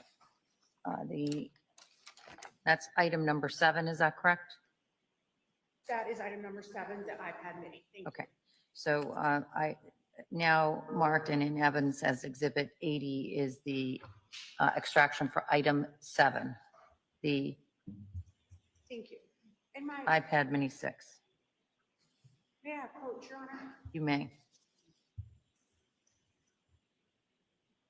And Trooper, I'll show you the cover has report 1 and report 2. And there's a yellow piece of paper that divides them. Okay. Can you just tell me the difference, report 1 and report 2, when those were done? Yes. So report 1 was just an extraction of the web history that I created to send out in email format on January 7th. And just go to the next page here. So that was from when Brian Walshe gave police the device. That's correct. And report 2? Yes, let me just get to it. And report 2 is post that. This has a date of 11/10/2025 using, again, physical analyzer for the web history. Okay, and that's from the search warrant content, is that correct? Yes, that's correct. Okay, and what makes the PDF reports different besides one was given to police and one was based on a search warrant? Yeah, so Cellbrite and all of these companies, they come out with constant software updates. This is a far older version of Cellbrite that I used. This is just a newer version, so it might have some columns extra that the older version didn't have. So you're pointing, and if I'm you sorry, could just yes. if you could just use your words. Yes. Yeah, so each report has different columns. It's the same information, but it's just extra. It may have an extra column of information. That's the only difference. So the second report in the file software was updated, is what you're saying? Yes, I'm sorry. Yeah. Okay. So you said that the binder contains the web history from the iPad. So those are the same? The web history is the same? Yes, nothing was taken out from the web history. It's whatever was there from that date and time frame. Okay. And the binder, you said that the binder contains the web history from the iPad. And what had you looked at with the MacBook? Also web history? Yes, it's the Safari Web. It's just called a little different in Axiom, just how they name it. Okay. And what did you find between the MacBook and the iPad web history? So the web history for the iPad, other than numerous more YouTube videos, had the same searches that we saw that are in the MacBook. Were you able to determine which device, the laptop, meaning the MacBook, or the iPad, the searches originated from? Yes, I was. How? So initially, I had only looked at the iPad first and had believed that they possibly had come from that. By extracting the database from each device and then loading it into a SQLite browser, which is another program to just view the databases, I was able to see that the MacBook had a designation of 0, showing that it originated on the MacBook, whereas the iPad did not have that. It had an unknown source. And what did that indicate to you? That the MacBook, all of these searches that were done on the MacBook were native to that machine, not from another device coming over. So what did that indicate that had happened with the iPad? Well, that due to the Apple IDs being the same on both devices, the iPad during setup must have had the sync function on because it was able to sync the web history to the iPad, but not the iPad to the MacBook. And what does sync mean? Synchronize. Apple makes their products so if you use the same Apple ID on your phone, your laptop, and your iPad, it shares all the information so you're not constantly switching between devices. If a user does not change the settings, the data can sync across devices that are signed in with the same Apple ID. Is Yes. that correct? Yes, that's correct. Okay. So if you look back at the big binder, that being exhibit That's it, one. 79, and you look at like record 2365 on page 650.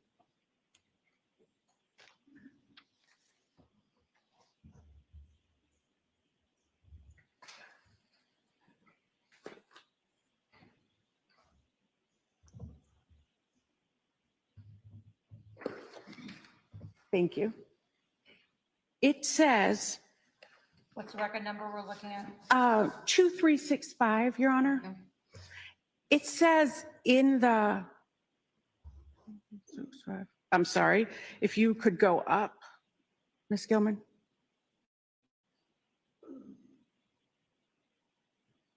Yeah, 2364, I should have said. In that URL, it says channel equals iPad underscore BM and source. What does that mean? So it's reading that channel is iPad underscore BM. BM stands for bookmark or favorites. So it's that the Google search engine is a favorite in the iPad. Does that show that the search originated on the iPad then? No. So why is that appearing? I'm not 100% sure of how or why Apple codes it this way, but it's that the iPad and the MacBook are synced. So the iPad has Google as its saved search engine. Thank you. You can take that down. Thank you very much. Did you forensically copy the iPhone 13 mini and iPhone SE pursuant to a search warrant? Yes. And these are Apple products? Yes, they are. Okay. And are you familiar with an iMessage? Yes, I am. And what is the difference between an iMessage and a text message? So the iMessage is going from Apple device to Apple device, whereas a text message is going Apple device to an Android. You'll know this if you have an Apple phone, you get the blue messages. And if you send it to someone who doesn't have an Apple phone, you're getting the text box is green. So what was the process that you followed to make a forensic copy of the phones? The same as the iPad, plugged it into GrayKey, did the extraction, and then from there saved it to our server and would be able to load it up later into Celebrate to analyze it. Same process. That's exactly right. Okay. And could you forensically copy both phones at the same time? No, as I said, we only have one GrayKey machine, so we have to do one device at a time. Okay. And then were you able to look at the device on a program like Celebrate? Yes, that's what I use, Celebrate Physical Analyzer. And had you previously viewed the data on the iPhone Mini 13? I did a cursory look with Trooper Connor Keefe, but I didn't go deep into it. Okay. And how had you accessed the iPhone 13 mini previously? iPhone, the same way. It's through Great Key, downloaded it and Celebrate Physical Analyzer to view it. But had Mr. Walsh given that to police? Oh, yes, that's correct. Okay. And when was that? January 6th or 7th? January 6th, I'm sorry, of Okay. 2023. And you had worked, you said, with Trooper Keefe on that? That's correct. All right. And did you have a password for that iPhone 13 mini? Yes, we did. And what was that password? 1975-12. And were you able to determine a phone number for that iPhone 13 mini? Yes, I was. And do you know the phone number? Yes. And what is that phone number? 617-939-8646. And what is the Apple ID for that phone? So there were two listed, Diana_Walsh at Comcast.net, I believe, and then Brian R. Walsh at gmail.com. So that's not the same as the MacBook and the iPad. No, that's correct. So what's the significance of that? Well, that the phone wouldn't sync to those other two devices. Did you examine the device to see if the iPhone mini 13 was used on January 1st and 2nd of 2023? Yes, I did. And how did you do that? I pared it down by date and then looked at the device events. And were you able to prepare a report? Yes, I was. And how did you prepare that report? I exported the device events from the phone from Celebrate Physical Analyzer to PDF.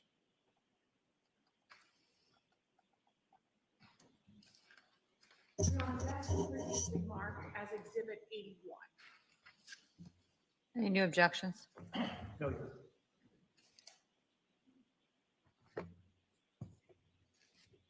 What's the item number on this one, since that's what I've been keeping track of these? Oh, the item number on this one is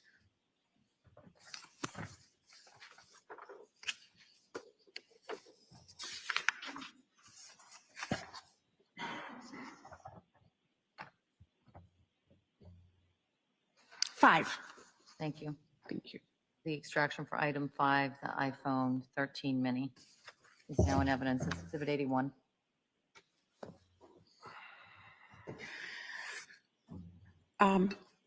Your Honor, might Ms. Gilman display this? She may.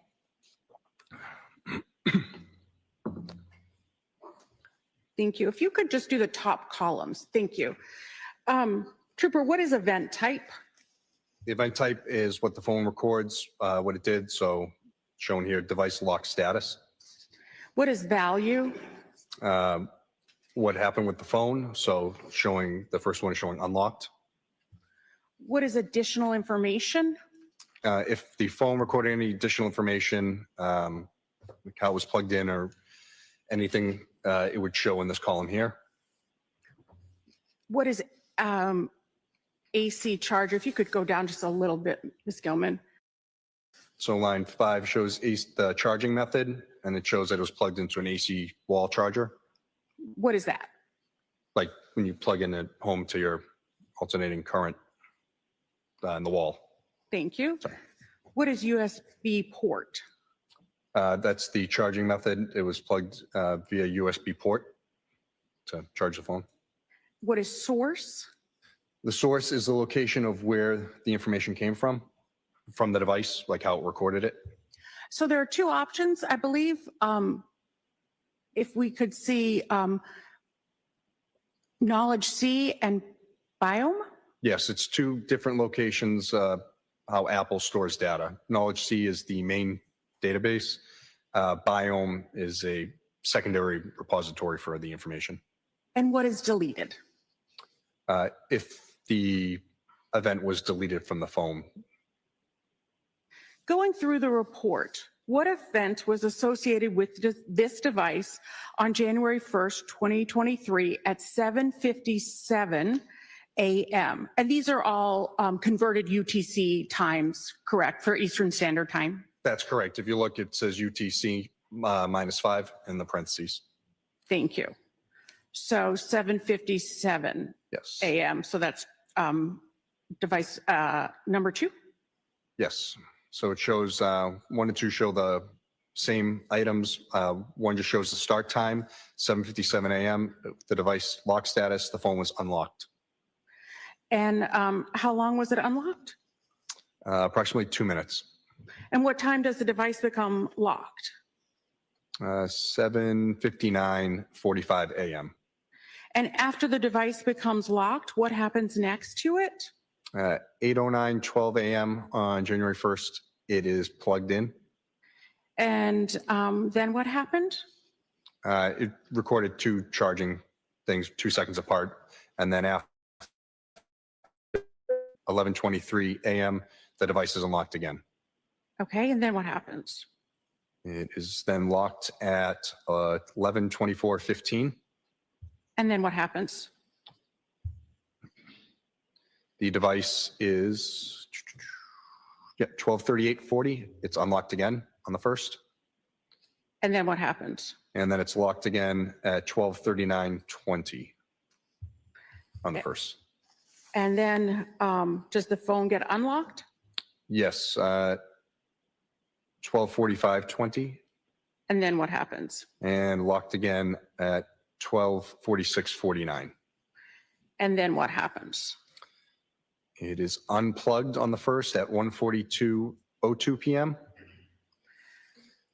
and then unlocked on January 2nd at 2:25 p.m. How can an iPhone be unlocked? There's 2 ways, Face ID or by inputting the passcode. Trooper, in addition to your digital forensics work on this case, did you transport evidence from the Office of the Chief Medical Examiner to the crime lab? Yes, I did. And generally, what did you pick up? I believe there was 7 bags of rug, some metal tissue, and I believe hair. And how large were those bags? The bags of rug were like not as big as a lawn leaf bag, but a large brown bag, and the other ones were smaller. And when was that? January 11th of 2023, And where did you take those? to the Maynard Crime Lab. And what did you do when you arrived at the lab? I turned them over to Crime Lab staff and filled out their intake paperwork. And did you submit those for processing? Yes, that's correct.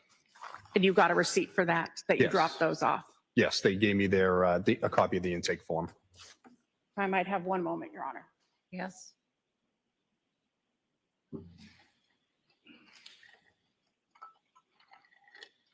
Thank you, Your Honor. Cross-exam.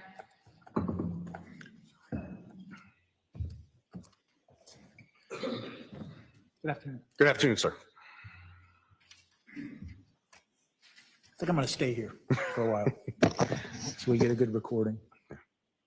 I want to talk to you about this timeline, this date that you referred to. You applied for a warrant from 12/25 to January 8th of 2023, correct? That's correct. And when I said 12/25, of course, I meant 12/25/22. Correct. Yes, 2022. And when you draft a warrant, you are the one that picks the dates, correct? Depending on the investigation, it can be yes. Okay. And you were asked that question, that you applied for the warrant and those were the dates that you requested. Yes. Now, it's fair to say, isn't it, that once you began an investigation in a case, and if you learn more information, there's nothing stopping you from going back to a court and applying for a further warrant, correct? It would depend because the courts have shown that we need to have a specific time frame. So I would need some information to show why I would need to go back to write for an earlier time. Okay, well, but if you have that further information, nothing stops you from going back to the court and asking for a different warrant that encompasses different time periods. Yeah, I could. Okay, now, one of the things is that you don't have any information to tell this jury about of any of the data on the MacBook that originated before December 25th of 2022. Confused by your question, so, sorry. Yeah. The data that you're telling this jury about today, you've said it a couple of times now, it's limited to 12, 25, 22 through January 8th, correct? Yes, that's correct. So that's the data you're talking to them about, correct? Yes, I only viewed that information. You would agree with me, wouldn't you, that you have the entire contents of the MacBook, don't you? I do have the contents. And how far in date does the content go back on the MacBook? I have no idea. I didn't look. Because you limited your warrant to 12, 25, 22.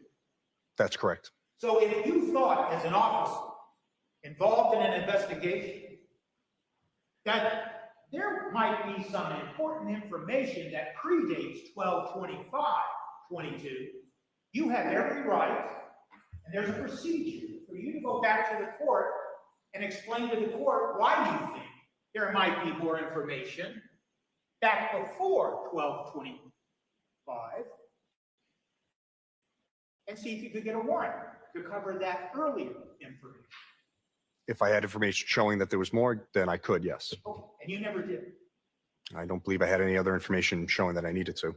And you didn't have any information that you thought it would be important to your investigation to go back before December 25th, did you? For my role, that's correct. Okay. So when we heard about, for instance, this Pornhub search that occurred on 12/27, remember that? Yes, sir. And we heard about some other Pornhub reviews, like Chattergate, correct? That's correct. And something about Miss Bell, correct? About what? Miss Bell? I don't remember it off the top of my head. I'm sorry, Miss B. I still don't remember, but okay. Okay. Do you remember seeing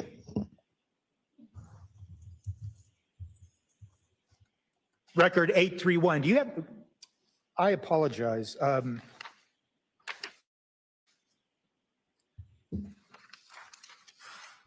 don't have that book up here. See it.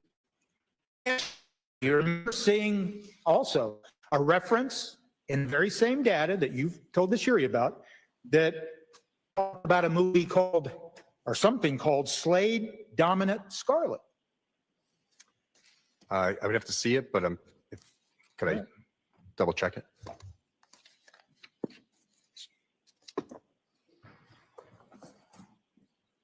Well, this pedestal doesn't work quite right. I have my copy. If you want to just tell me the page, I can look. If that's You know, okay. I do apologize. I'm going to give you the page in just a second. Okay. I don't know What, why. 8:32? Thank you, Judge. Sure. What was it? I'm sorry. 8:32.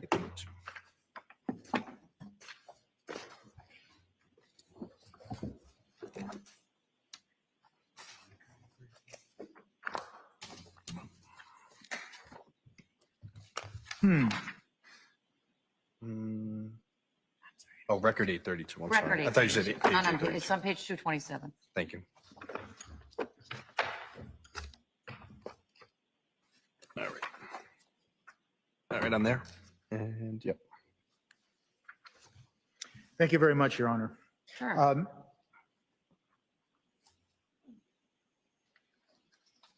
So now I want to focus your attention to record 831 Yes. on page 226.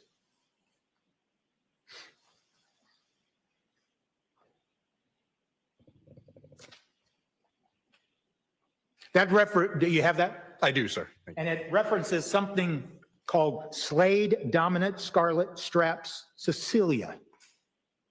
Right? That's correct. Okay. Now, you didn't testify about that to the jury did you, today on direct examination. No, I wasn't asked.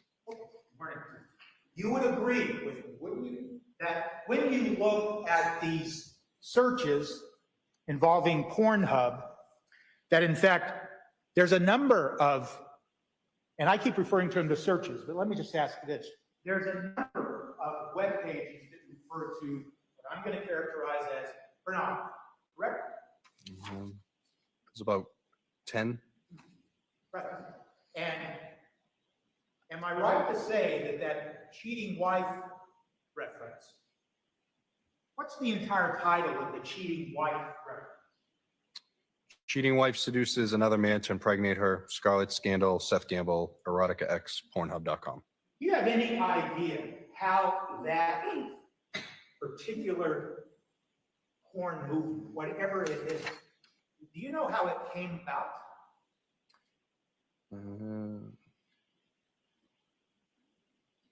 The only thing I say is that Pornhub was viewed and that that video was selected. Okay. You would agree with me, wouldn't you, that there is no specific search term for cheating wife, is there? Well, it wasn't in a Google search. It was through Pornhub, so it doesn't record that. Okay, so your answer is, I agree with you, or yes. That there's no specific terms listed? That is correct. The video was there. Clicked on it. Because you've already told this jury, and they saw it in a number of examples, that when the user enters a particular search term, the user, that it's a particular word, and then there's generally a plus sign that attaches it to the next search term, correct? Only in the Google search engine. Okay. And with regard to this movie Cheating Wife, there is no indication that the term cheating or the term wife or anything else was used to get to that movie. As I said, I can't view any terms that were put into Pornhub, so it only shows me that search query in Google. And let me ask you this, part of your investigation, did you ever go and view some of that movie? No, I did not. Okay, but you did testify that there were times, like for other searches, you went and followed the document and the links, and you reviewed the document. That's correct. But with regard to this movie, you have no idea what this movie is about, correct? That's correct. And you don't know then, prior to December 25th of 2022, how many times, whoever was looking at the MacBook, how many times they frequented movies at Pornhub, do you? I didn't look at any data prior to December 25th. Okay. And you don't know how long this person that was looking at this movie, how long they viewed the movie, or if they viewed it at all. I do. It shows me a time frame of 7 minutes. Okay, 7 minutes. And how long is the movie? I have no idea. So someone started watching that movie, they watched it for 7 minutes, and that was the end of it. Is that your testimony? That's correct. And then I went to that Slade Dominant Scarlet video. Okay, and that's Slade. Do you recognize the fact that there is some actress referred to with regards to the cheating wife thing that's also named Scarlet? That's correct. So it's fair to say, isn't it, that you have no idea as you sit here today, whether the person who is looking at this Pornhub video, if they're trying to get access to movies that have perhaps their favorite actress or anything else of the sort, do you? I don't know who this person is, so I have no idea. So your answer is no. That's correct. I don't know.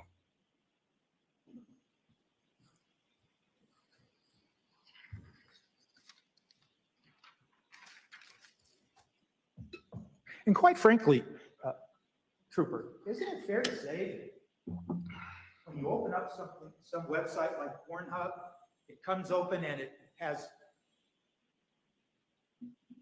All of these possible selections you can make? I don't know, I'm not a peruser of Pornhub, but sure it has options. So you have no idea what options were presented to the person that opened up this page, do you? No, I don't. But yet,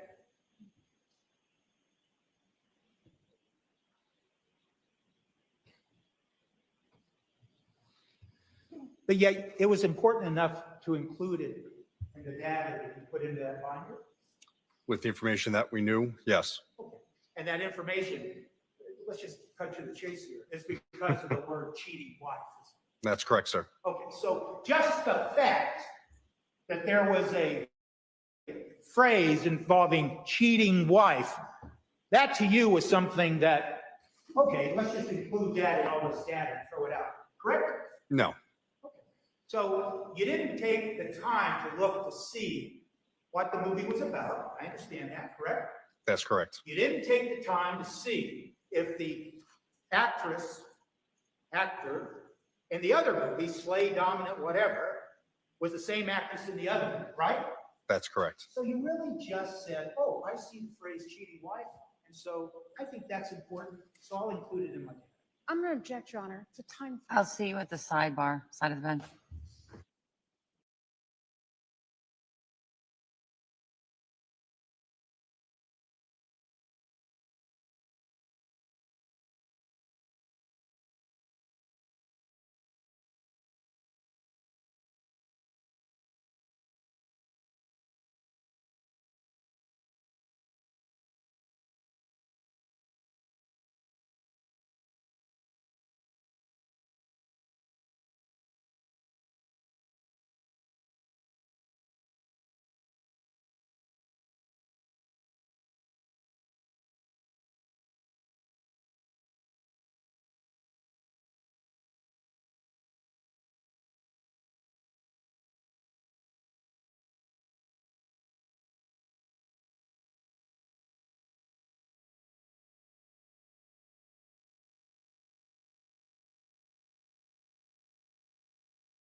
So,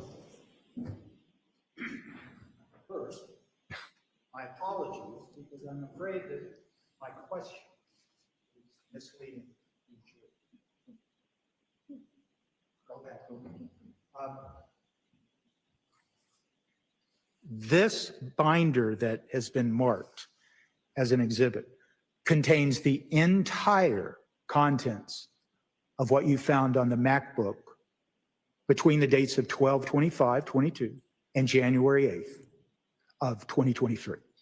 Yes, that's correct. Okay.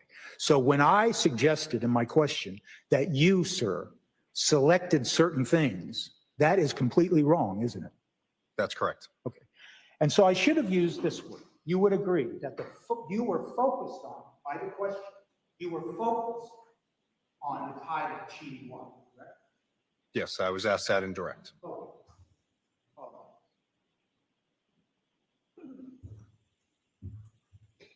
But you were never focused on direct examination as to the other porn movie, the Slay Dominant or whatever the title is. That's correct. And since you decided not to go back prior to December 25th of 2022, you really can't tell this jury how many times and how many different movies were viewed on this MacBook porno? It's not entirely true. Because of the 12 visits? That's correct. So I could look at visits and it could tell me Pornhub was visited. I'm just trying to look here to see how many times. And then it would also tell me, the video would also tell me how many visits. But I'm not sure if that's the entirety of the Spire history or just what I've collected. Right. You're not sure if it's the entirety of what? Finish that sentence. The web history that's in the device, yes. So you just don't. That's correct. I didn't go back. And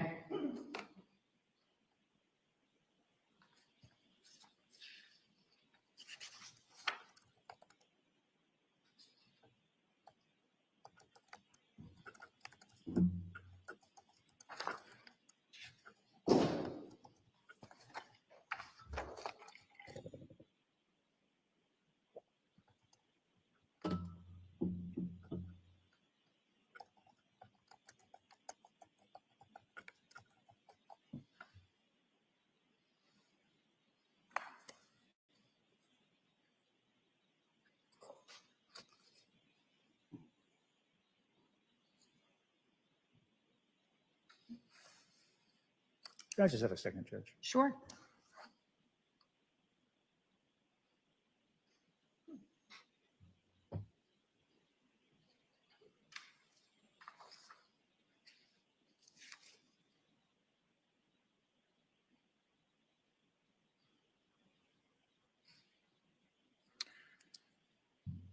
So I want to ask you now some questions about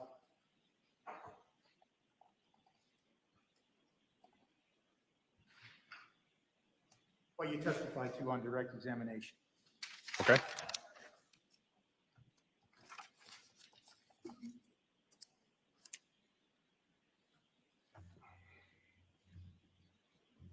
Let's just start with the iPad Mini 13, device number 5. That's been marked as Exhibit 81. You told the jury about the events that you looked at, the event log that you created, correct? Yes. So it was an iPhone Mini 6, not a Mini 13. The phone was the Mini 13. Okay. And well, you told us about Exhibit 81 being locked and unlocked, correct? Yes, for the iPhone. Okay. And you told us about how it could be locked or unlocked using either a password or face recognition. Yes, that's correct. And how long did it stay unlocked and then locked in the time period that you looked at? I would have to see the report again, but I believe it's a couple minutes for each. Okay. And did you ever determine what was being done on the phone during the time it was unlocked? Again, I'd have to look at the Cellbrite report to see other activity or go through the timeline view to see what the phone was doing. I didn't do a full invest into the phone. Trooper Keefe did. I see. So Trooper Keefe can tell us about that. I think so. All right.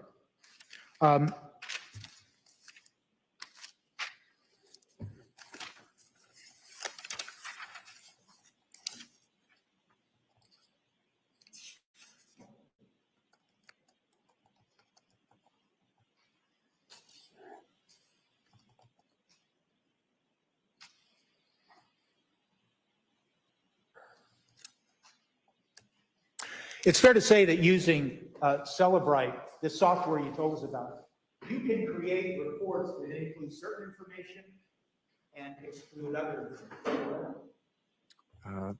Yes. And you can create reports, so to speak, with the Celebrite software that are restricted by date, correct?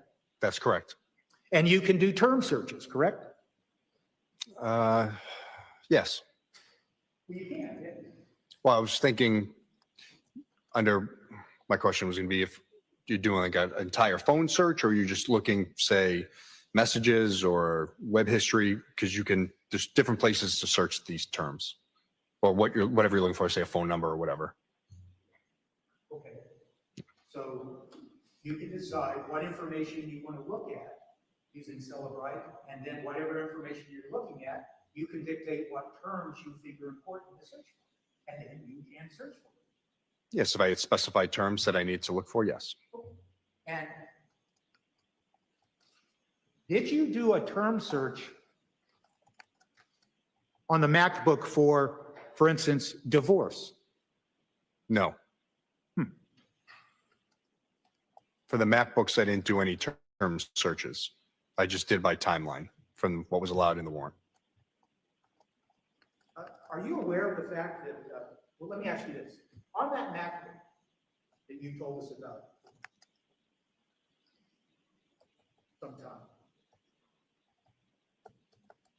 the reference to divorce and all the things we heard on direct examination, that only occurred on 12/27 of 2022. Is that fair to say? I can only say what I've looked for from that time frame. If anything happened prior, I don't know. But my question is, what you testified to, the references that you were asked multiple times on direct examination regarding divorce only occurred on 12/27. That's correct from what I have. And what was the time period for where all those searches you told us about, referencing divorce, what was the time period? I don't remember the exact time. I believe it was around 11 o'clock in the morning, but I could be mistaken. I would have to look. What was the time period that was encompassed that covered the entire divorce searches that you referenced on direct examination? As I said, I don't know the exact time. I would have to look to see. And what time did those divorce searches that you referenced in direct examination, what time did they occur? Again, I'd have to look at the notes to see the exact date and times. But you would agree they only occurred on 12/27.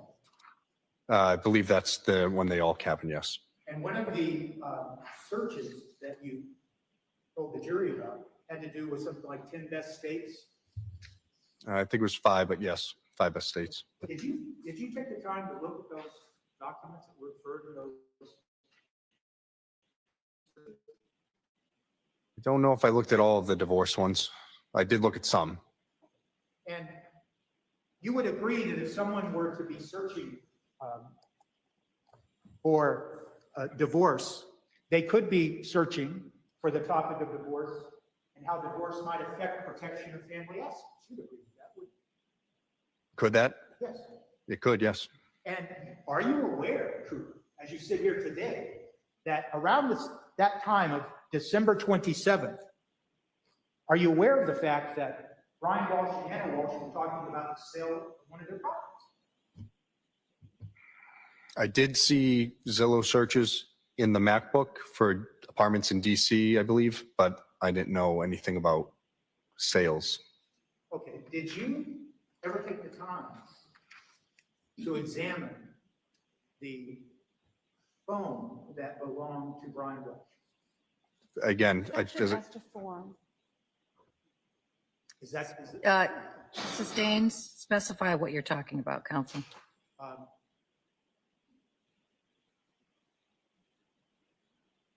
what are the phones that you examined that were associated to Brian Walshe? As I said, I only did a cursory look through the iPhone 13 regarding the device events, and that was about it. So would Trooper Keith know more about that? Yes, he did most of the mapping. Yes, that's true. So I guess my next question is, are you aware of text messages between Brian Walshe and Anna Walshe encompassing the dates of December 25th and December 30th of 2022? No, there were none in the devices that I looked at. So when you were asked questions about your review of the MacBook and references to the divorce on or around 12/27, you, as you sit here today, you have no idea what was going on in text messages between Anna Walshe and Brian. That's correct.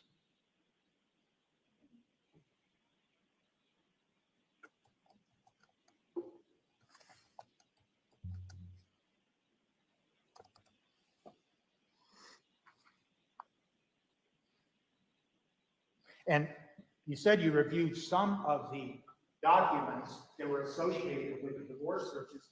Did you see any documents that was specifically referenced what states were more beneficial when it comes to fees and the timing for judgment nisi and things like that in the context of a divorce? Unless it was listed on the webpage, I didn't see any specific searches for that itself. And did you, as you sit here today, do you recall reading any documents associated with those divorce searches that had to do with protecting assets of family? No, I looked at these years ago. I haven't looked at them since.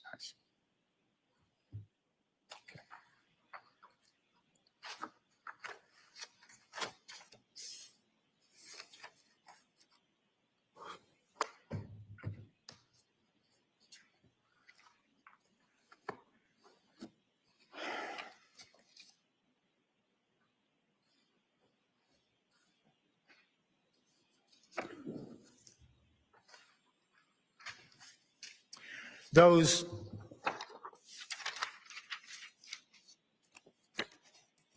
searches that you were asked about on direct examination coming from the macro and the data that you extracted, the many searches that had to do with Chase. You recall those questions? The Chase Bank? Yeah, yes. And it's fair to say that by looking at the data that you based your direct testimony on, you cannot tell at all what specific data was being reviewed.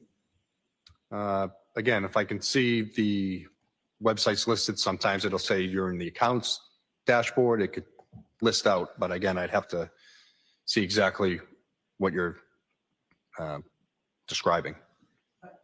Cooper, I guess the reason I'm asking, let me ask you this way. Okay. You investigate a case, correct? Yes. You're charged with looking at data like this, and you use specialized forensic tools to look at the data, correct? Yes. And you're trained to look at the data and try to interpret what the data is, correct? Yes. And then you share that information, don't you, with the Commonwealth, correct? Correct. And so now you were brought in here as a witness, and you were just asked questions about all of these searches that occurred regarding Chase, correct? Yes. And is it your testimony then today that the Commonwealth never sat down with you and said, tell us what you can tell us about what's being looked at on those Chase searches? I wasn't asked to explain every Chase website to them. But were you asked a simple question? Can you tell us what the person actually viewed with regards to a Chase account? Again, if I see the data, I can explain it, but I can't say everything. No, I can't. Yeah. And I'm not. Yeah. Well, I don't understand your question then. Well, have you sat down with the Commonwealth in the context of this specific case and those Chase searches and tried to explain to them what it is as the digital expert in the case, what was being viewed on the Chase accounts? Just that Chase had been, the website for the Chase account had been visited. And that's it. That's correct.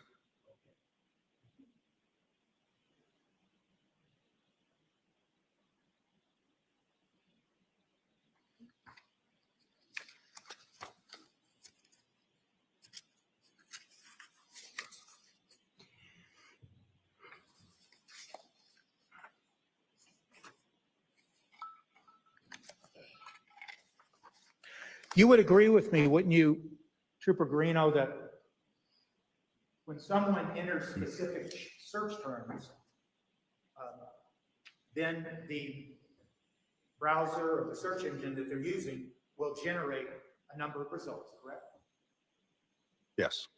And then the user can click on some of those results or bypass some of those results and just go to some other results. That's correct. And when you would agree with me then that when search results appear they can lead the viewer, the user, to then follow that link and go someplace else, correct?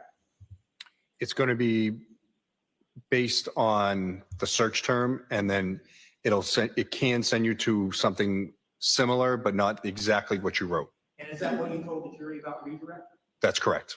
And so when a user gets redirected to some other website or something, that's not at the, that's not a result of the user saying, I want to be redirected. That is the software doing it on its own. Well, the user would have to click on the web page for it to open for them to see it. Right, but to be redirected, it's the algorithm or whatever's going on that directs the user to some other website. Again, but it's going to be similar terms to what that were written. It's not like they type in, basketball and they get sent to, something about space. Oh. Maybe it's me. I'm not asking. I'm saying someone types in particular search terms, and then the software, the browser, then generates search results. That's correct. And at times, the browser and the software redirects the user to something that it thinks, hey, maybe this is what is relevant to what you're looking at. Yes, that's correct. And I know that it doesn't talk to the user, but you understand that. Yes. And you saw instances of that in your review of the data in the map. Yes, I don't know the exact number, but there's a handful that I saw. And Trooper Guarino, when someone is doing a search for something like how to dispose of a body, did you follow that link to the result of that specific query? Don't know if that specific one, but I did go to many of the ones that were listed. And so as you sit here today, can you tell the jury then that if you were to put in that particular query, how to dispose of a body, that the results would include things like cemetery names or other things like that? Well, it would constantly change. So if I did it now, the results would be nothing like they were 2 or 3 years ago. Okay, that wasn't my question. Yeah. That's fine. Let me ask it again.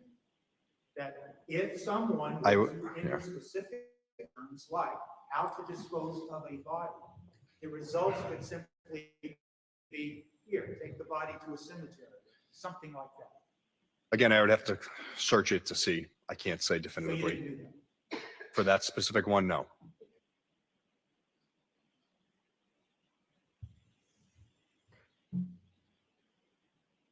And so it's fair to say that when someone is using specific search terms, sometimes you have to add additional terms to get information that might be more helpful to what you're asking about.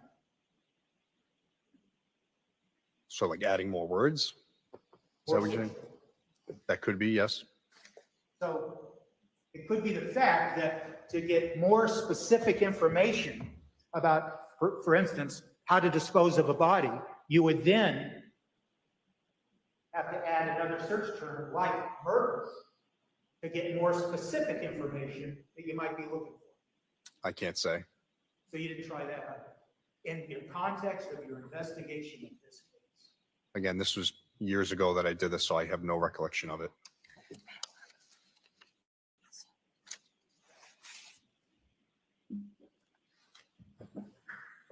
But you would agree with me, wouldn't you, that just in a general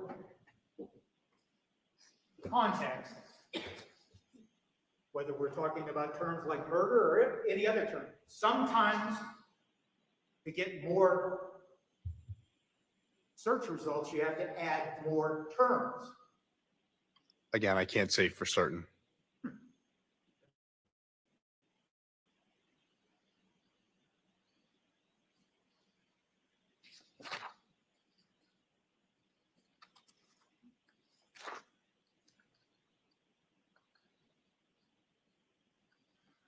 So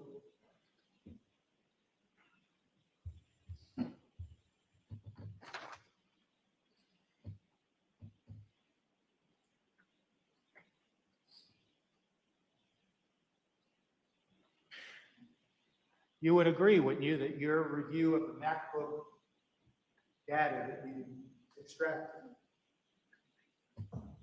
that all of these dark search queries that you were asked specifically on direct examination, that they all occurred only after 4:52 a.m.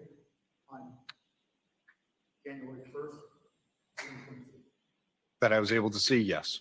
When you say able to see, Well, I didn't have anything going back prior to the 25th, so I only have what was limited via the search warrant, but everything was from the 1st to about, I believe, the 4th. but we've already been through this, so Yeah. let me ask you again. If you wanted to see if there was a searches conducted on this MacBook where someone is trying to figure out how to dispose of a body before January 1st of 2023, and you thought that was important to your investigation, once again, you could have gone back and applied for a warrant to see if there were, right? Well, I'd have to show probable cause for the warrant to show why I would need to go back further than the 25th that I've already written for. So you had no probable cause then to go back to the court and say, I have reason to believe that someone might have been trying to learn how to dispose of a body prior to January 1st of 2023 at 4:52 in the morning. Objection. Overruled. That's correct.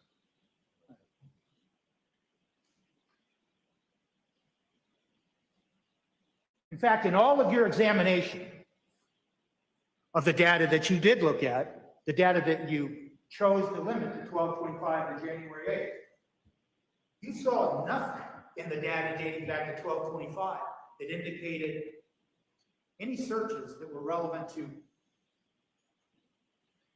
how to dispose of a body. That's correct. You saw no searches about anything about DNA or anything of the sort. That's correct.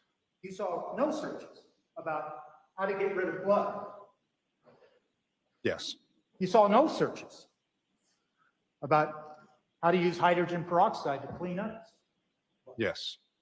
Yes, meaning you didn't see any. Yes, that's correct. I didn't see any.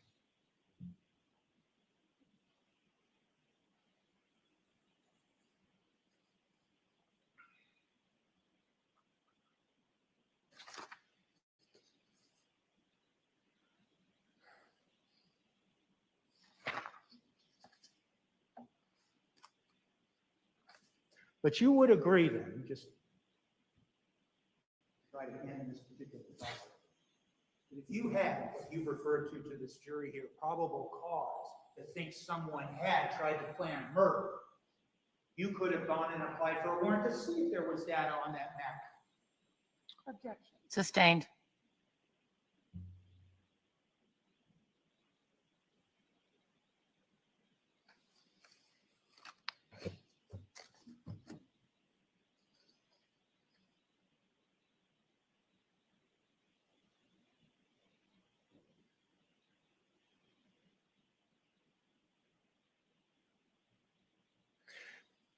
In your review of the MacBook digital data, did you see anything indicating a search for a man named William Festa? Yes. Was that on? I believe so. Do you recall when that search was? I don't. I believe it was prior to January 1st, if I'm not mistaken. So you have no recollection as you sit here today that you had a discussion with the Commonwealth about searches specific to William Festa? No, that's correct. By the way, I understand that these exhibits, these bindings, sometimes they're referred to as reports, but it's a report generated by Celebrate, correct? That's correct. Or Axiom. Or Axiom. Yeah. And regarding a report, you never wrote any report summarizing what it was that you found on the map. That's correct. I take it directly from the software. That way I don't make any mistakes from transcribing it from one to another. And is it fair to say that this binder that you have there on the shelf.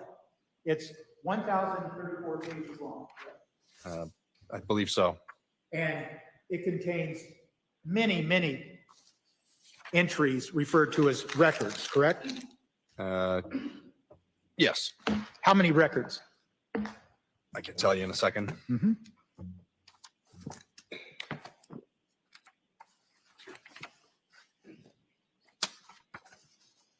3,677. Out of those 3,677 records created in the Celebrate report, can you tell the jury how many of those records are relevant to your investigation specific to this? The exact number of the records? No, I couldn't. Can you give us an estimate? No. You would agree, wouldn't you, Trooper, that it's a very relatively small amount of those records, those over 3,000 records that have any relevance to the point of the investigation of this case? No. Well, then how many records do apply to the investigation of this case? No. Again, I'd just be guessing, but I think a good portion. And what's a good portion? I don't know. You I don't have a okay. specific number.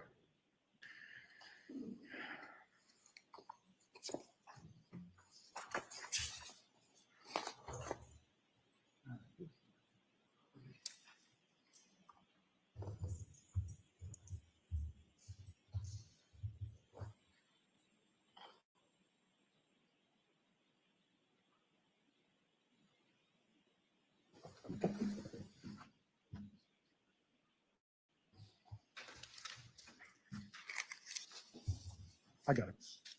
Counsel, see at the side of the bench.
I understand somebody needs an unscheduled break and the day is getting long. It's at the 3:30 hour. We've done a lot of work today, so I'm going to let you, of course, use the facilities, but I'm also going to send you on your way for the day and we'll be back ready to work.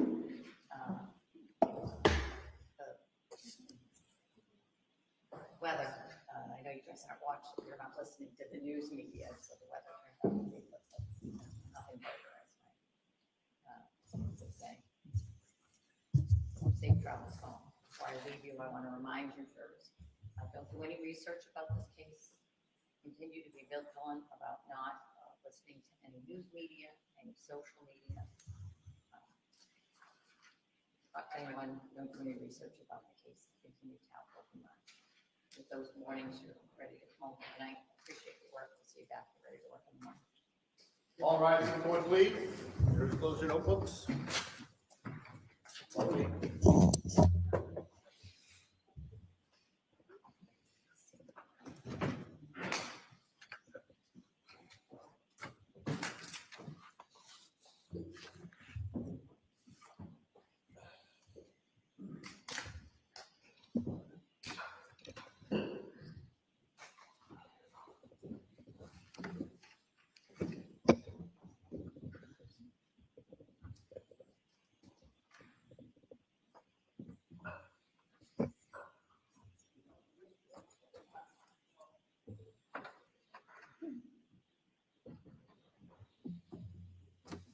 Please be seated. To shut off their water consumption at about 1:45 to make sure we make it through the 2-hour afternoon. I'm joking. List. Does anyone need to raise anything with me this afternoon before we suspend? No, Your Honor. All right, so Kamal, tell me who's on the agenda for tomorrow. We'll finish up with this So, trooper and where are we going from there? so we will have keepers of the records from Uber, Lyft, and JetBlue. We would have Sergeant Reardon from Cohasset PD, who is a K-9 officer.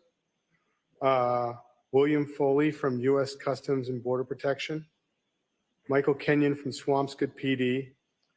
Maybe A.B. Waterman from the Massachusetts State Police.